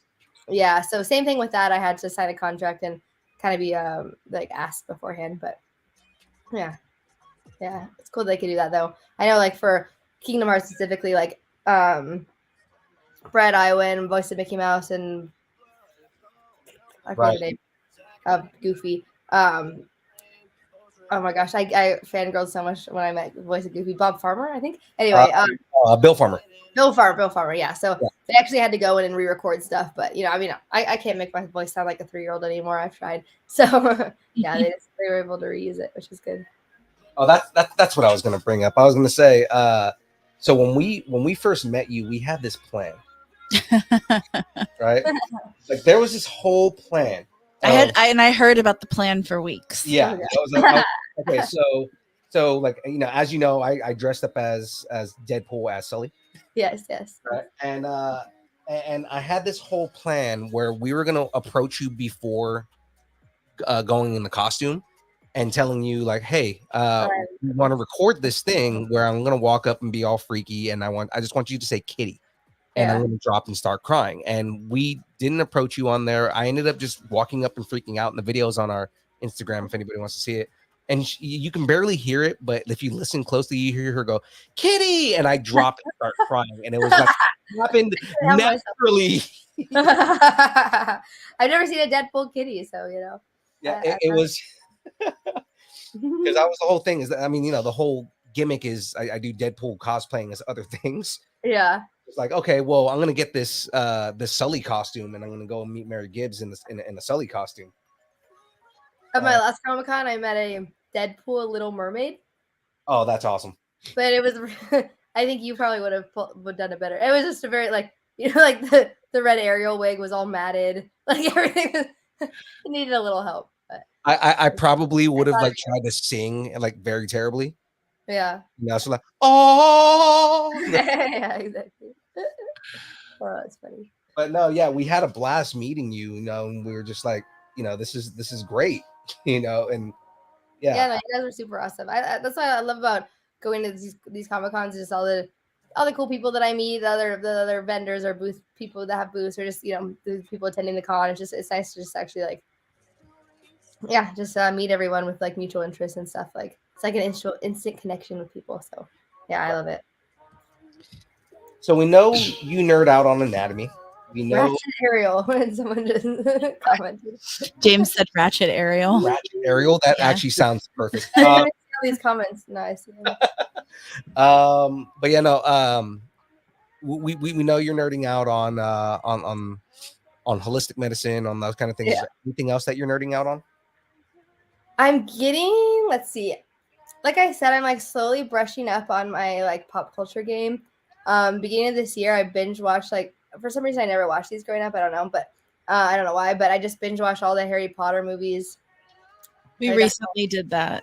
Yeah, they're so good. I don't know why I didn't watch them when I was younger. I didn't either. That's why we just recently did it. Yeah, they're really good, and it's cool because you could, like, as they get older in the movies, like, it starts getting darker. Yeah. You could definitely tell like the progression, it was cool. So I really like that. I'm like, what? Oh no, I was gonna say what's driving your like getting like back into like pop culture? I just have a lot of friends that are like, you know, they not I didn't mean to say that. I don't have a lot of friends, but the few friends I do have, they always I don't know, they always make like movie references, and I'm like, I've never seen that. And they're like, what? You've never seen that? I think because like growing up, since my dad was so integrated into the movie world, you know, watching a movie with him, which now looking back after he passed away, I kind of feel bad about, but it's just I never wanted to watch a movie with him because every time we would be watching, say the Shining, I just remember this, which Philippe has not seen. I haven't seen yet. Really, I haven't seen the end. I did not expect that from you, Phil. Yeah, no, I'm not a scary movie fan, but I guess in The Shining, it was one of the first times where like they have this camera angle of like, I forget what it's called. If my dad was here, he would tell you. But it's like where they do this like down the hall, and It kind of like, I don't know, it's just some certain camera technique. My point is, watching any movie with my dad, it would be like watching the director's cut, because he's so excited and so passionate about movies that he would be like, this is how they got this shot, and this is this, and I'm like, oh, okay, cool. I love to know that, but like tell me that the second time you watch the movie, please. That's like Jackie watching Marvel movies with me, because I'm like I'm a book nerd. So like, you know, she'll go and watch a movie with me and it's a different experience than when she watches it with someone else. Oh yeah. I'll explain like a whole bunch of comic book references and why it's relevant and stuff. Which is good. Like I love the explanation, but I think I just growing up, that and just the fact that I was just in a movie, I was like heard about my dad talking about, like, you know, especially like I remember him talking about Wall-E. He was on Wall-E for a while, and that was like a big chunk of me growing up. So I would hear about that all the time, which is great. I'm not saying I didn't like that, but I think since I was so around movies a lot, in my free time, I wouldn't watch movies. I would like make music. That's something else I'd like nerd out on. I love music. Yeah, so just more recently, the more I'm realizing that I don't know anything about pop culture. I'm like, so I have this like little list that I've been accumulating of movies I need to watch. So yeah, and that, and just like going to Comic-Cons, you know, I meet a bunch of people dressed up as characters, and I want to be able to connect with them more and be like, oh, I know what character this is, or there's a lot of anime characters, and like for some reason my dad didn't care for the anime style of art, and so they were just anime was never on. I just grew up like never really watching it. Now some of my best friends they love anime, so I'm trying to like open myself up more to like just watching more stuff. Like because like I said, like I'm an only child. I didn't say that part, but like I'm an only child, and like in my free time I wouldn't just be like, oh, let me like put on a movie. I'd be like, oh, let me like play my guitar and like write a song or something. So yeah, I don't know. So slowly catching up on pop culture. Yeah, no, I get that. What was I gonna say? I had a question in my head and I forgot it. I don't know. You have COVID brain. I have COVID brain.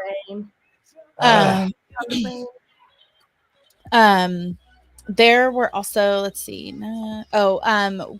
Who are like some people like, I don't want to say like, I'm not gonna ask. Let's talk fire. Sorry, I'm listening. I'm just reading the comments. Yeah, let's talk fire. No. I want you to finish. Sorry, I got. Oh no, it was just another one of it was another question from James that I was trying to format differently. I was just gonna say, like, when you've gone to these cons, I don't want to ask like who your favorite person was, but like who have you gotten like the most excited like who have you geeked out on? Well, I mean, so I geeked out on since I've been going. I've been going to these cons for a decent amount of time, so I meet a lot of people that are like big name people. Like I remember I worked out in the gym with Lou Ferrigno, which is like the original Hulk. I didn't know it at the time, and then I saw him in the green room. He's like, "Oh yeah, we were working out together." I was like, "Oh, cool." I was like, so there's a lot of people that I kind of just, since I meet a lot of these people, not like I'm not trying to sound arrogant or whatever when I say this, but I'm just like, oh, I'm in the green room. I'm just like treating them like normal people, which is good. I think that's why like people like me, because I'm not just like freaking out on them. But I have fangirled specifically over two people. Bill Farmer of Goofy was one of them, and Bob West, voice of Barney, was another. They're just like, because that was my childhood. Every time I went to Disneyland growing up, oh my gosh, I just loved seeing like the character of Goofy. My parents would put me in front of the TV for hours watching Barney, and Bob West in general, just a great guy. I remember when we first exchanged, like I have his number in my phone, and I'm like, oh my gosh, I have Barney's phone number. Yeah. So yeah, I think random people to geek out on, but those are. No, but I mean that's the thing, is that you're gonna geek out on your heroes, right? So I mean that's exactly. You grew up and they were your heroes. Yeah, and my managers, they also manage. When I first started working with them, they would say over 100, but now it's like 300 people that they manage, and I get to travel around with a little group of like their other people that they work with. So I've got to travel around with Alan Oppenheimer, which is the voice of Skeletor. Another guy I would meet. Oh yeah, he's voiced so many things. He's hilarious. So I've traveled around with him. I've traveled around with Margaret, or the voice of, or not the voice, but she was Tinkerbell. That she was a dancer. They put on the little dot. So her, Diane Pershing, was the original Poison Ivy. So it's cool being able to travel around with them, with other people that my managers manage, because we all travel together and just get to know them on a different level. I love like Blaine Weaver, the voice of Peter Pan. Yes, I meet other people at my cons, but I think like the most fun is when I get to travel around with a group of people that my managers also work with. And we always go out to dinner together, and it's just like a whole other experience. So yeah, I am definitely super grateful for all the experience that I've had through this. Yeah, that's the question I remember now. How did you get into the con business? I had no idea the con, like I had no idea about this whole Comic-Con world. And my managers, Chris and Neri at Celebworks, I guess they were kind of trying to track me down for a little bit. And I have like 50 different emails, because one gets spammed and I just make another one. But they finally like tracked down an email on my Instagram or something like that. And sent me a message. And this was like 4 years ago, I think. We did the math before, 3 or 4 years ago. And sent me a message. And at first I was like, I remember reading it over and then like calling my mom and be like, does this sound legit? Is this a scam? Is this real? Is this, I had no idea. Like, I maybe went to the San Diego Comic-Con when I was like little once with my dad. But other than that, just had no idea. So yeah, James, shout out to Celebworks. They're awesome. They're like my big brothers now. They're always looking out for me. With the Comic-Con world, especially when I first started, I didn't realize like how dramatic it was between all the managers and like people trying to like go under the table. Like there's been a couple times where people have tried to bypass Celeb Works and just reach out directly to me and like screw me over in the long run. And like Chris and Ari have kind of like trained me about, just how to do this whole Comic-Con thing. So yeah, they're definitely awesome people, awesome managers, and they manage a lot of really awesome people, and we all get to travel around together, and yeah, it's been a lot of fun. So yeah, it's been a good journey, these Comic-Cons. I am truly jealous that you've hung out with Skeletor. I mean, he's seriously the first few Comic-Cons I went to, we traveled around together, and he's just a funny older guy. I remember we were like in the airport and we're going through security, and they had to pat him down, and he was just completely joking, but they're patting him down. He's like, hey, watch out for my catheter. And he just says like, he's just funny. I've always heard good things about Alan Oppenheimer. So I mean, yeah. I know he's good friends with Kevin Smith, and like the stuff that he talks with Kevin Smith is always comedy. Because he was a comedian before he became a voice actor. Who's Kevin Smith again? That sounds familiar. Kevin Smith, Jay and Silent Bob. See, I don't understand pop culture. Clerks. Oh, okay. I haven't seen that, but I've heard it. He was also in a movie that I recently watched with Jennifer Gardner. What was it called? I keep on. I know what movie you're talking about. I don't know what it's called, though. If my mom's in here, my mom will know what it is. But it's a I can't remember. It's a newer movie. Newish, because it was before he lost all the weight. Yes. Yeah, like if you saw a picture of him, Catch and Release. That's what it's called. Yeah, I'm better. I'm definitely better at pictures than names. But yeah, just all like the random experiences. Like, not many people can say they worked out with Hulk. That's just being able to say that you worked out with Lou Ferrigno. Yeah, my dad geeked out on that one when I told him for sure. I remember my dad's been to a couple Comic-Cons with me, and he's actually sat, he came to one of the, I think it was MouseCon actually, and he would sit with me and draw drawings for people, and it was cool when I went back to Northern California for a couple cons this year. I met a couple people that were like, oh, I met your dad, and I still have his picture. But I remember my dad specifically nerding out when we met the voice of Betty Boop. I've never seen him so like starstruck before. It was cute. my mom would have freaked out on that one Yeah. too. 'Cause my mom. Oh, yeah.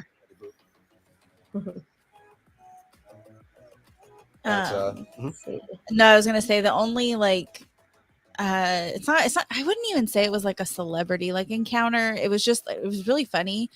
It's probably like, I don't know, it's random. I was on a group tour in Italy, and we were in Monaco, and I was outside of where Grace Kelly, she's a Hollywood Golden Age, maybe. Yeah, I definitely heard that name. Okay.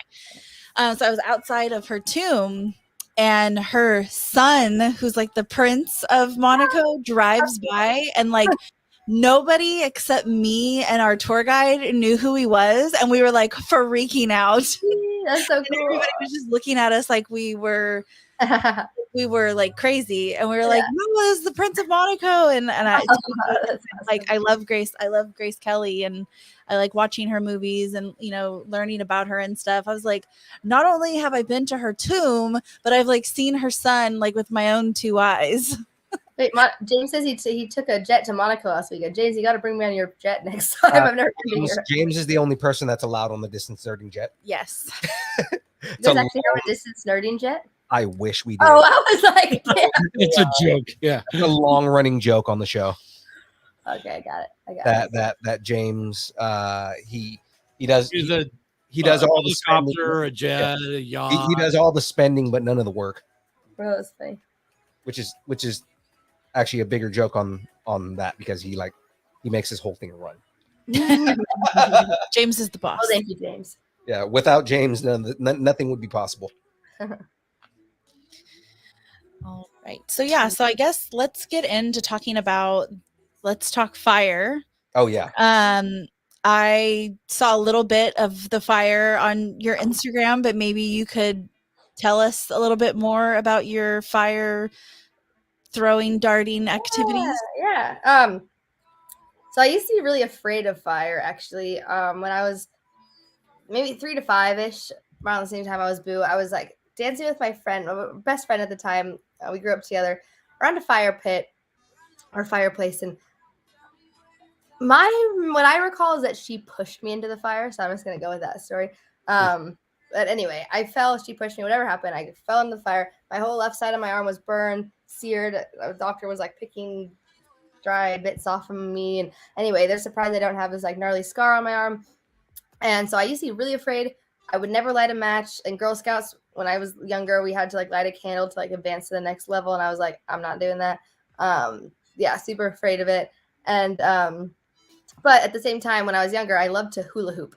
So I was able to hula hoop for hours. Like I had this hula hoop that counted how many hoops I did, and it was like thousands. So I just loved hula hooping.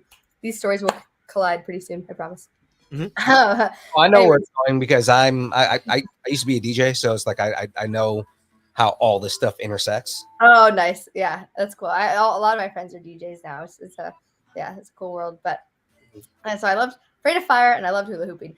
Then when I was in high school, I went on a volunteer trip to the Dominican Republic, and one of the older like volunteer coordinators, she was like older, maybe college girl or something. She had a hula hoop that collapsed down like a figure eight, and she would uncollapse. She would like make it into a full hoop and dance with it. And I was just enthralled. I was like, oh my gosh, I love hula hooping. Like, what is this? I've never seen anyone dance with a hoop other than just around their waist. So she taught me like one move. And then when I came home, I went on Etsy and I got a hula hoop.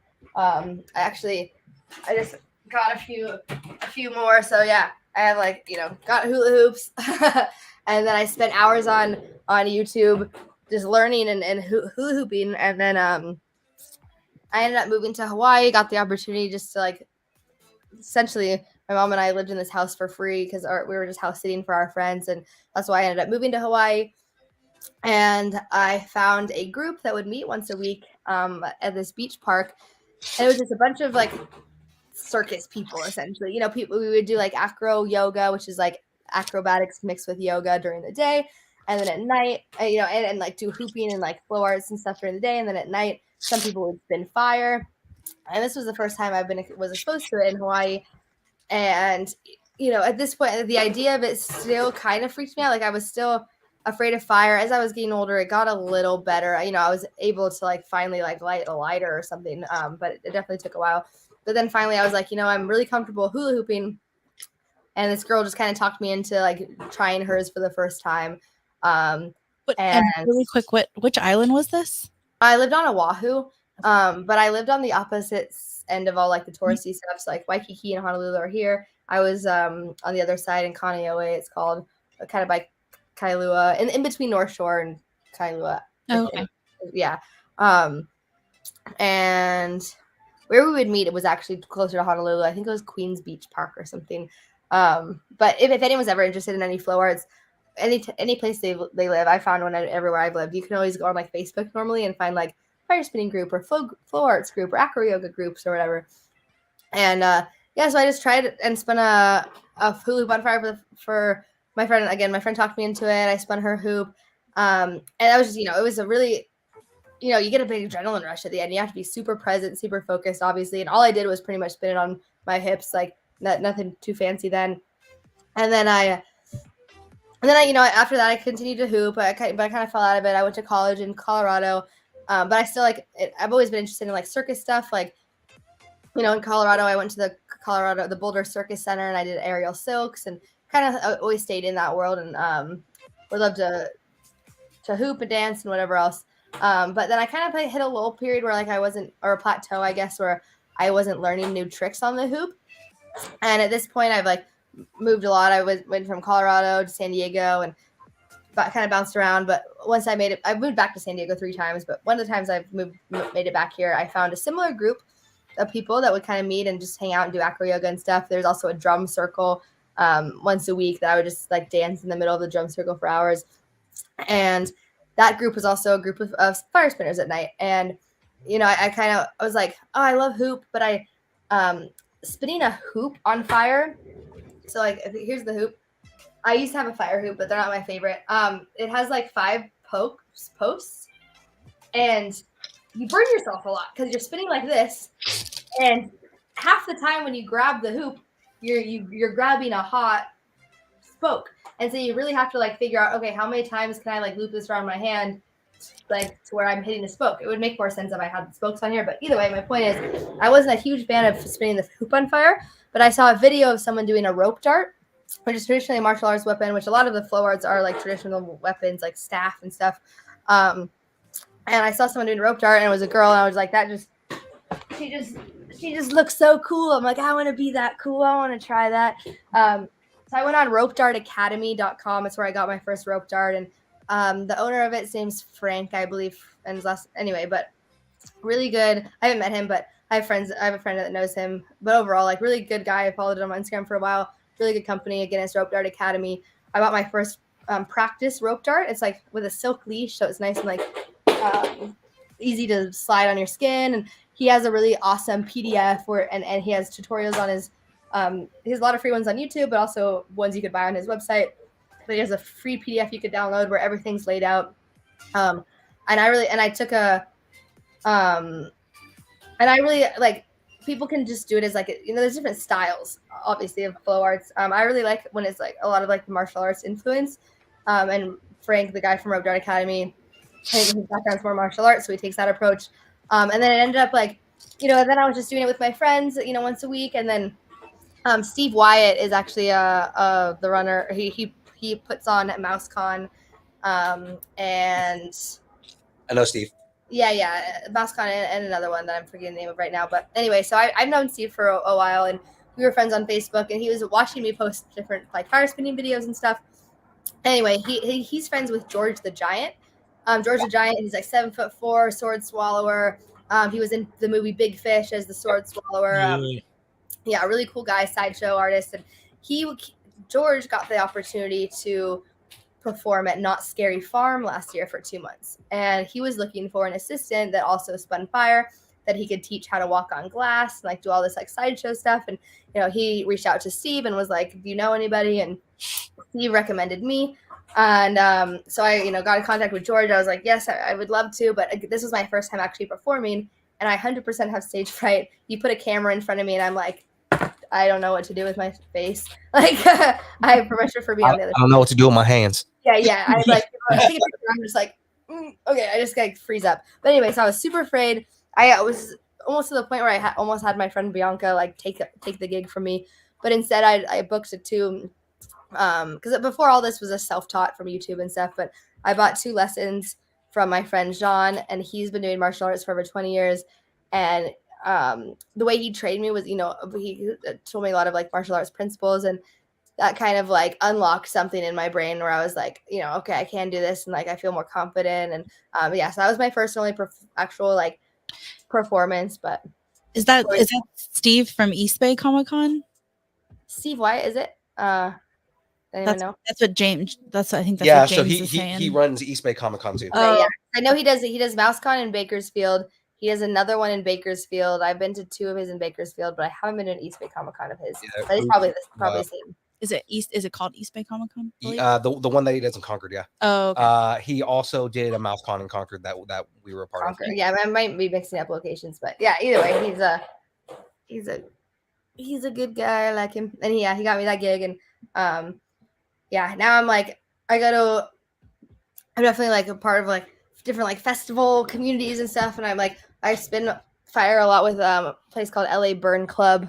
It's like another one of those fire spinning meetups that happens in LA, and through that, been like, I might be performing at this event like with my friend a couple months. So I'm kind of like just slowly like, kind of. I love to do it for fun, but also doing it to perform and like get paid for it has also been fun too. So yeah, but I love it. I love it because like I haven't burned myself too bad. I have like one little scar, and what I love about it is like it really is a moving meditation, like so many things are. But like when you're spinning something on fire, you really have to be present in the moment. Right. You know, it takes a lot of practice before you light it on fire, and yeah, just like make sure. Sometimes I've like put on mascara and like half my eyelashes have been gone, and I'm like, oh, okay, I guess I seared my face a little bit. But yeah, nothing too crazy has happened so far. So I knew some fire spinners in North Carolina. So I had done a couple shows in North Carolina, and this one guy came out. He was a fire spinner, and I was just like amazed by it. So like I've always been fascinated by it. yeah, one of the first times I saw rope dart in person, this guy did it on a chain.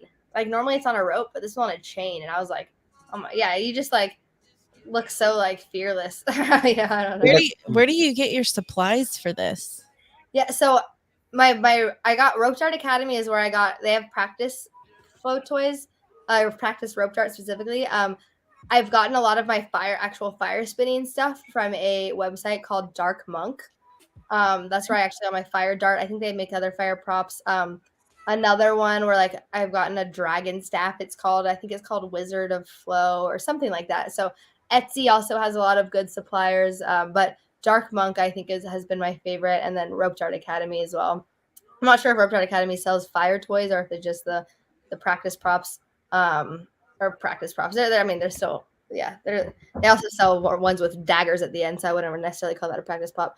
But yeah, Because that's why when you were on Kyber Cave, that's why I was asking if what you were doing was poi, because there was the guy that I knew, he did fire poi. yeah. I started when I was in college. I had some LED poi, but I'm better at like I'm not good at poi. To me, is kind of like patting your head and rubbing your belly. It's kind of like doing two things at once, which is awesome. But I've been used to like hoop. I had one hoop. People definitely hoop. Like I have a friend that juggles 3 hoops, which that's impressive. That is. But I like the single prop stuff. So like rope dart, 1 hoop. I'm slowly trying to like get better at poi, but fire poi freaks me out because I just hit myself too many times with like poi that's not on fire. That I don't want to try. I mean, he had been doing it for a few years, so I mean, Yeah. Oh yeah, no, it's impressive. I have some friends that are like they can toss it up over their shoulder and like catch it. Yeah. I have some like I love doing it, but I have so many friends that have been doing it for so long, and they're just like, oh my gosh, I admire them so much. They're like fire ninjas for sure. Fire ninjas. Yeah, that's a good description. Yes, yeah, Fire ninjas. fire ninjas. But yeah, it's been a good journey. It's been like it's just like finding in anything you do, whatever you like. Like for example, I also love like ceramics. I've been taking a ceramics class at a community college. Just that, or like pottery, or fire spinning. It's just like, whatever you love to do. I think it's important to like find a group, maybe Facebook group or meetup group or whatever it is, and like find people with those similar interests, and like, just have like a community around what you like. It's been the most beneficial. Just with all the friends that I've gotten from it, and the opportunities it's led to, and all that. Yeah, it sounds like you've had a good experience with doing that. Yeah, really, yeah, definitely. So just really quick, I'm just going to see where Philippe is at with this because we do have we don't have 10 minutes left, but we have 10 minutes to 8. Mm-hmm. I'm on bag 5. I have 6. Okay. So what does that mean? I think I'm probably gonna finish up this bag. Okay. So we'll probably go over a little bit. Okay. And then I have one more bag for next week, and I have a backup kit that I can use for next week. So. Okay. Sweet.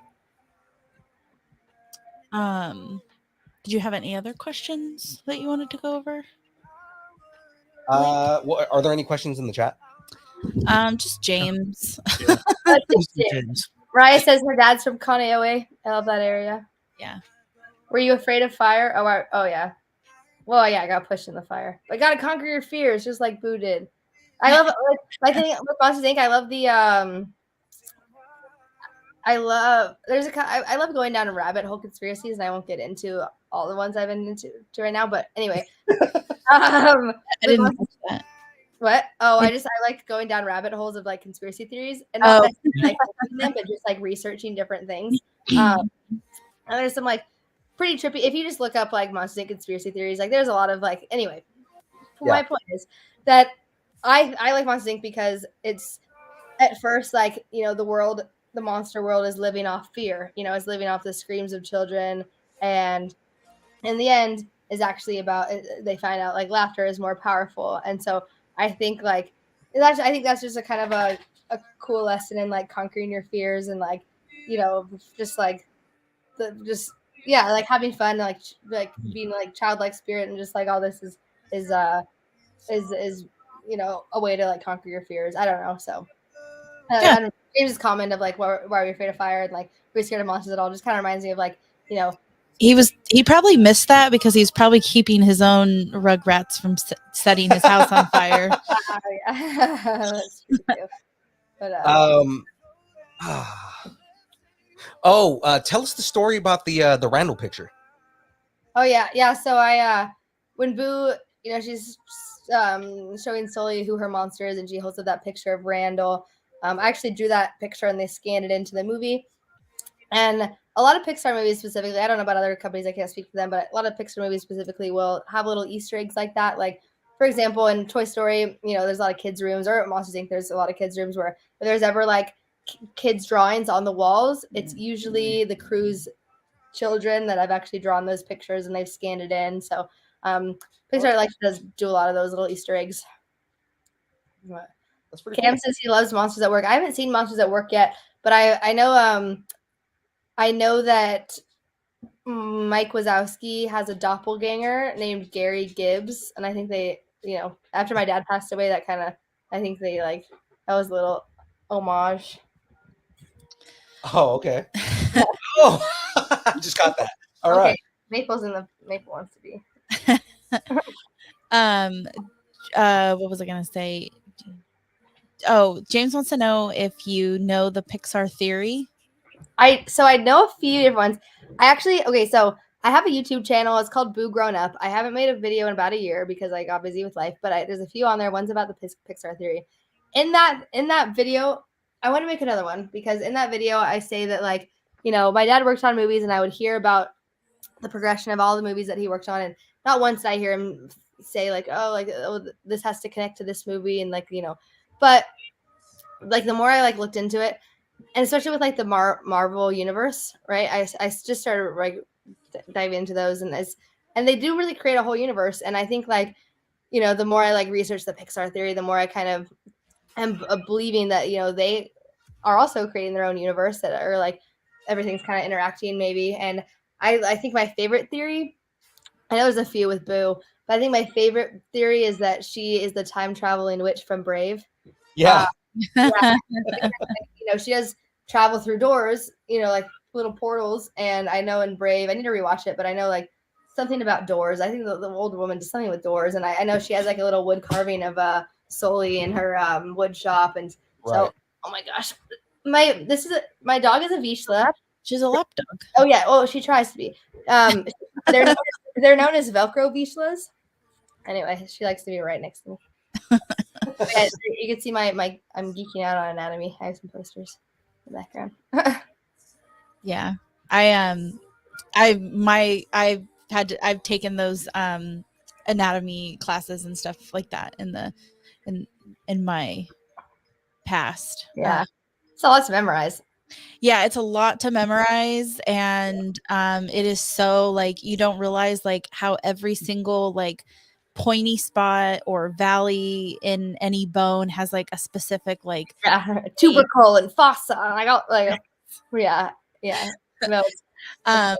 And then I remember when I was taking anatomy, I had an amazing anatomy teacher, and he just made everything make sense. And it was one of this is it's kind of stupid that this is an aha moment, but when you think about people breaking bones, you're oh, it's just a broken bone. But he was the first person to point out go to the grocery store and get go to the butcher section and look at a bone. It's not just it's not a dry bone. It's it has tissue and it's alive and it has blood vessels. And he was the first person. He was really good about putting things in perspective. Yeah, I think in any subject, really the teacher that you have makes all the difference. Mm-hmm. Yeah. And he was funny, and he would it was very fat. The school that I went to was a quarter school, and so they had to smash all of it into I don't know, what was it, 8 weeks. I don't remember. It was so long. I like that more because I'm so like my attention span is not very long. Yeah. But yeah, that's intense. It's cool though. Okay. All right, I keep getting off track. Oh no, you're fine. No, it's You're fine. good. I was trying to remember stuff from when I took anatomy, and if there was anything, just trying to search my foggy brain. Let's see what James has to say. He's really good at this. Oh well, I mean, I guess you might have already touched on that, but James is asking, what is your craziest boo story that, or I guess you already talked about that in the Pixar theory. Well, I'm trying to think of like sorry. what? I was gonna say, what's your craziest story just about Boo in general? Yeah, I'm trying to think of that.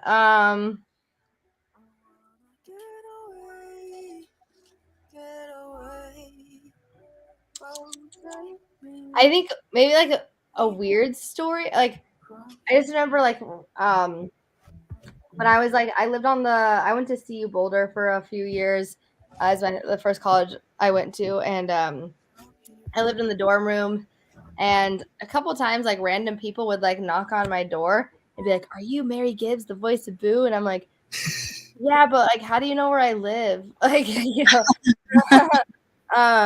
a couple like that's not too crazy, but when I like I think like the craziest stories obviously like happen now that I'm like doing Comic Cons and like the people that I meet and like working out next to Lou Ferrigno, like little things like that. But like in my past, like there's like kind of random things like that, or just like weird people on the internet reaching out to me and like their profile picture is just like a Boo doll, like really close to the camera, and I'm like, that's just a little, you're like an old man, like why?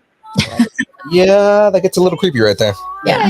So like it's a little like nothing too like crazy, but yeah, I think like more of the cool crazy stories are happening more recently now that I'm like doing Comic Cons and stuff. But yeah, growing up it was just kind of like, I think like when yearbooks came out in like 3rd grade, I remember just being swarmed by like the whole elementary school, and like people asking, "Can you sign my arm?" and like, "Can you sign my underwear?" And I don't know, I'm like not like and I'm like a little like being surrounded. My friends had to like pull me out of this like swarm of people. So just like growing up with like little stuff like that. But I mean, like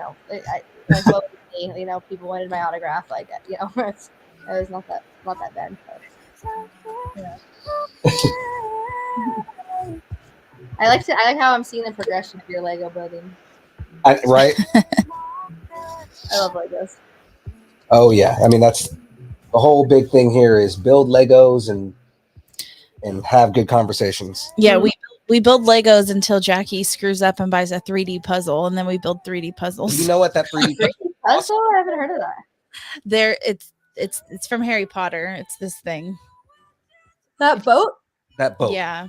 That's why I said that 3D puzzle was badass. So that's cool.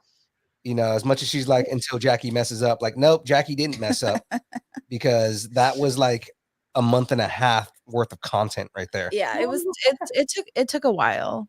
But anyway. Yeah, that thing is, I thought dope. it was Lego when I bought it, and I was very excited to give it to him for Christmas, and he opens it and he goes, "Oh, this is really cool. I'm going to build this on stream." And I was like, "Well, why wouldn't you? It's Lego." And he's like, "This is not Lego." And I was like, "It's not." It's not. Yeah. There's small pieces that you put together. I don't know. Same. It's like I don't know if you've seen what was that movie? Scott Pilgrim and I haven't. Scott Pilgrim versus the World. Yeah, Scott Pilgrim versus the World. When she that's another one I need to add to my list. I've heard good things about it. So there's a scene where she reveals to him that that garlic bread makes you fat because of carbs. He goes, yeah, garlic bread's like pretty much my favorite food. I would eat it for every meal if I could. She goes, yeah, but you'd get fat. And he goes, wait, why would you get fat? She goes, garlic bread makes you fat. And he goes, garlic bread makes you fat.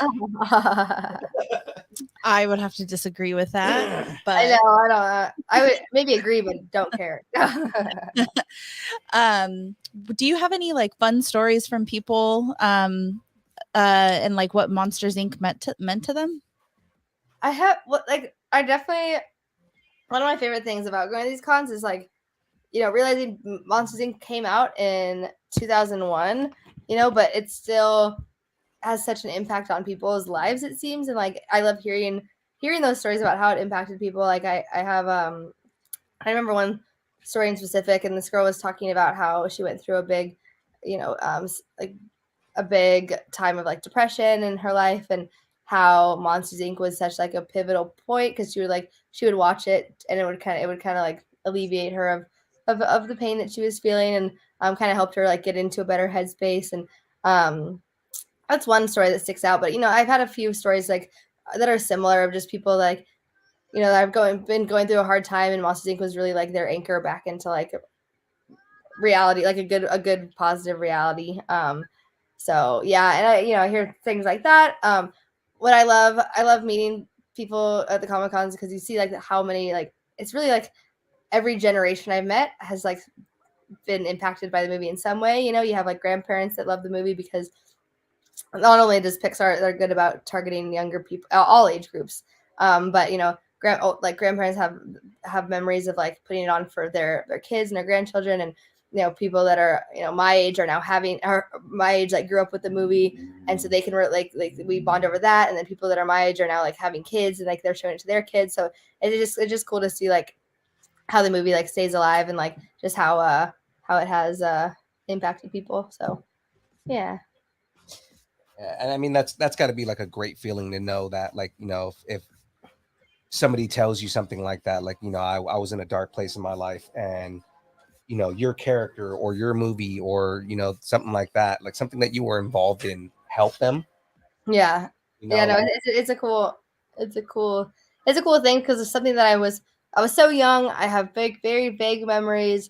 But it's cool because like being in a movie, a lot of movies die out after like a year or two. No one even remembers them. But Pixar is just so good at Pixar and Disney, of course, like so good at just making like classical movies, or just the classics. So it's cool to be a part of something that has stayed so relevant and like people still love it.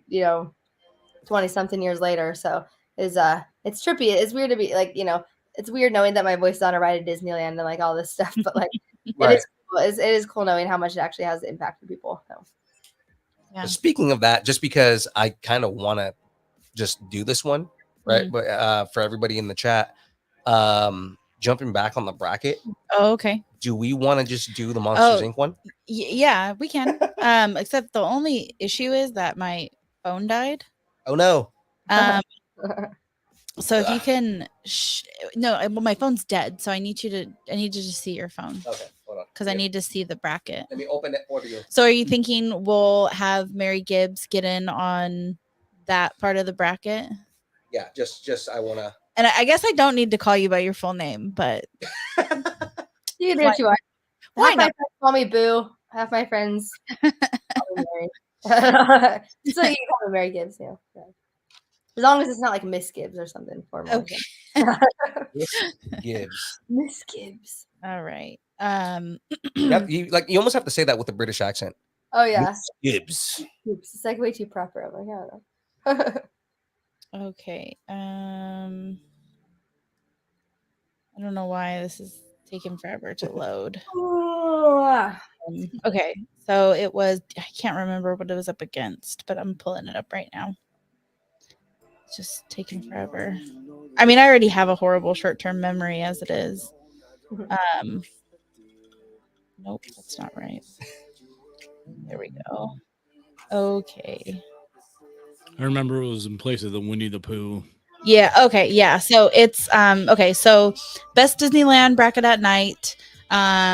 We really quick just to recap the ones that we have gone over already is going to be Pirates of the Caribbean versus Roger Rabbit. Pirates of the Caribbean won that one. Roger Rabbit.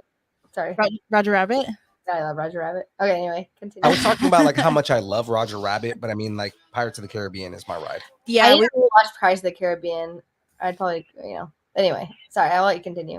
Oh no, that's okay. I was like, I'm a squirrel brain.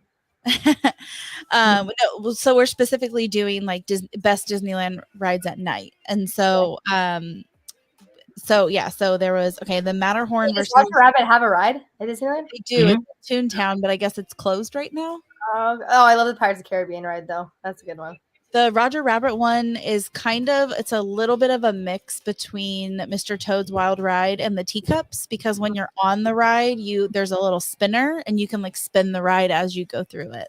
Okay.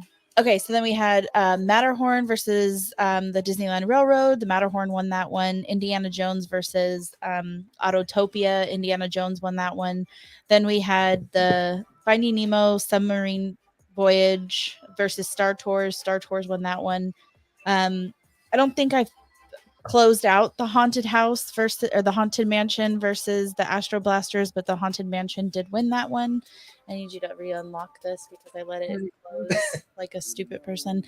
So then we are going to do so between It's a Small World and, is it called the Monsters Inc. ride or the monster? What is it I called? don't remember what the actual name. Do you of know the what ride it's is. called? What is it called? Do you know what the ride I is just called? always called it Monsters Inc. ride, but Okay. Yeah, I only know has an official name. I don't I know. can't remember what it was. Okay, so when it comes to best Disneyland ride at night, between It's a Small World and the Monsters Inc. ride. I mean, at night. I mean, I'm biased towards Monsters Inc., but Small World is pretty flashy. So hold on, it's Small World versus Monsters Inc. Yes. Oh, I'm going Monsters Inc. You're going Monsters? Okay, cool. I'll just say Monsters Inc. because it is my movie. So to make this fair, I do prefer It's a Small World during the day because it's a place that you can go and get out of the sun and like into like some air conditioning. So Mhm. that is more of a day one for me.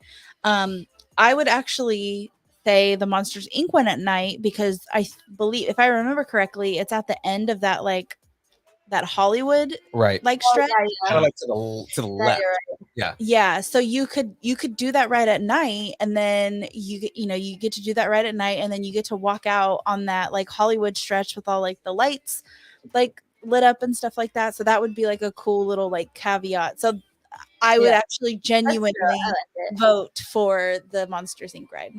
Yeah. Shout out to our boy Timmy Donaldson in the chat. Yes. Tim Donaldson is he was a Jawa in Star Wars. Oh, nice. Yeah, and I need to bring. I love Star Wars. I've watched 4, 5, and 6. I haven't seen 1, 2, and 3 yet. I did watch The Mandalorian, but there's like so much I need to catch up on with Star Wars. But I do love it. yeah. Anytime you want to speak to Tim, all you have to say is "Utidi" and you're okay. Oh, okay, perfect. No, I know. All right. I'm just counting these up right now. That's what it is. Monsters Inc. Mike and Sully to the rescue. That's what the ride's Yeah, called. that's what, yeah. Shout out to James because he is a Disney expert and he knows all things Disney. Okay.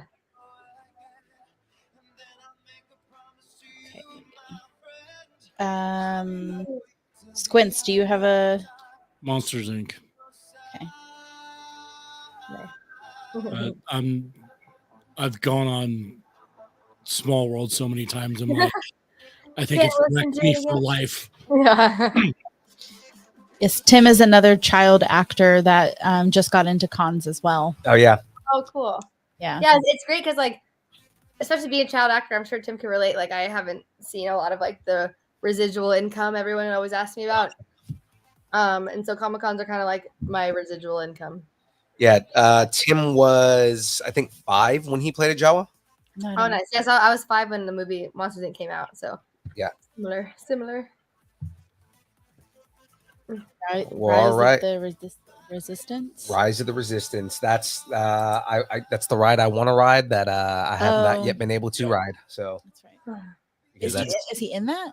no, I don't think he's in that. Oh, okay. I mean, he could be. I don't know. Oh, He could. I mean, he could just be hanging out in the back as a Jawa. You know, just okay. Utidi. Him and is it Andrea?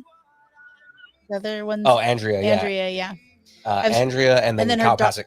And he was in that? Kyle Pasick's been in the Mandalorian, Oh, okay. but he also plays a Jawa though. No, but Hello there. Andrea and Tim were in the same movie. Yeah. Yes. Yeah. Andrea was another one of the Jawas in that movie. Okay. All right. Okay. Let's Jawas see. are everywhere. Jawas are everywhere.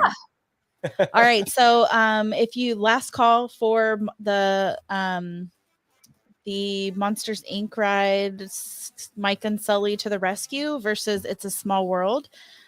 Which do you prefer at night? You guys better watch out. I'm watching. Right. And there hasn't been any votes for Small World. Not even my mother has voted for Small World. And her mom loves that ride. So Yes. it's like She likes anything repetitive. That's why she drives me crazy. Okay. I like how there's people voting for Rise of the Resistance, and it's like, yeah, no, that's not a choice.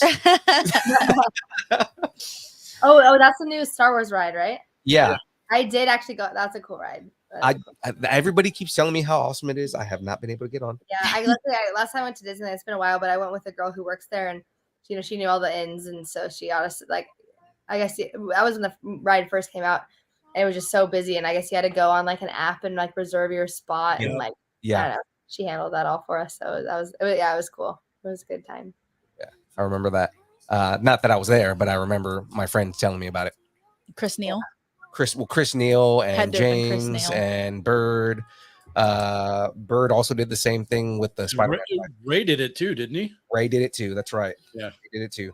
Well, guys, we are 15 minutes over. That's my fault. I was an hour late, but no, it's fine. It's fine. Again, you mean we still had time to have fun and yeah. I woke up because I had an alarm again, and I don't know, just excuses. I woke up and I was like, all confused. I was like, what time is it? I'm like, it's dark outside almost. Like, anyway, so thank you. Yeah, it's fine. It's okay. And like I said, I mean, we you got had back to us. we had contingencies. Yeah. Okay, good. Yeah, we started doing the bracket because normally what we do is the interview in the first half and the bracket in the second half. Yeah. Right. Because the idea is have fun with the conversation in the beginning, and then in the second half you get to weigh in on the bracket. Yeah. Right, and all that kind of stuff. But all good. We had a whole bunch of fun. We would love to have you on again if you ever have time to come on again. Yeah. You're always welcome to you're in Sacramento, right? Yes. Because I'm actually either way, whether it's for the show or just like I'll grab dinner or something. I'm gonna be going up to Bakersfield, Northern California area pretty soon in the next couple weeks to actually finish my recording for Heroes of Extinction. So I'll be in that area soon. I'll keep you guys updated. Yeah, just let us know, and maybe we'll meet up with Drew and everything. Yeah, definitely. Okay. Well, guys, it is time for the dance party. Now, I didn't get to warn you about the dance party at the beginning here, right? But I have my hula hoops ready. Oh, there you go. Okay, so the dance party is basically our theme music plays, and normally you just grab like a toy or something around you, or just something around you and dance with it. But I have lots of toys. Hula, by all means, if you want a hula, I'm all down. Oh wait, I got lots of toys. Yeah, so we'll wait. Okay, let's see. Try to go. I'm in love with Goodness. Yeah, nice. Oh, and it's got a little boo with it. I love this. I love this. All my Monster Inc. toys. Oh my god! All right, let's do this. We're gonna start with Mary. Let's go.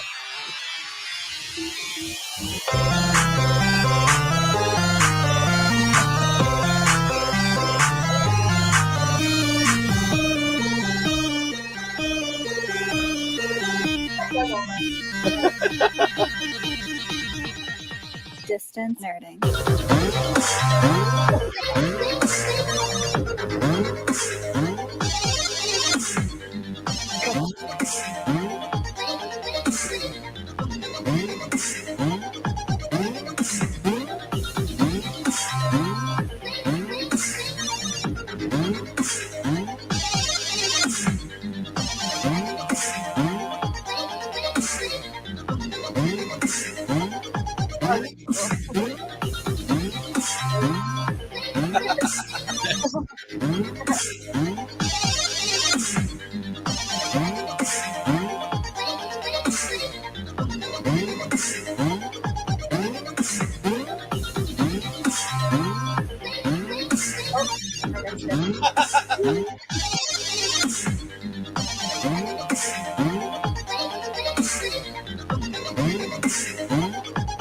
See you guys on Wednesday.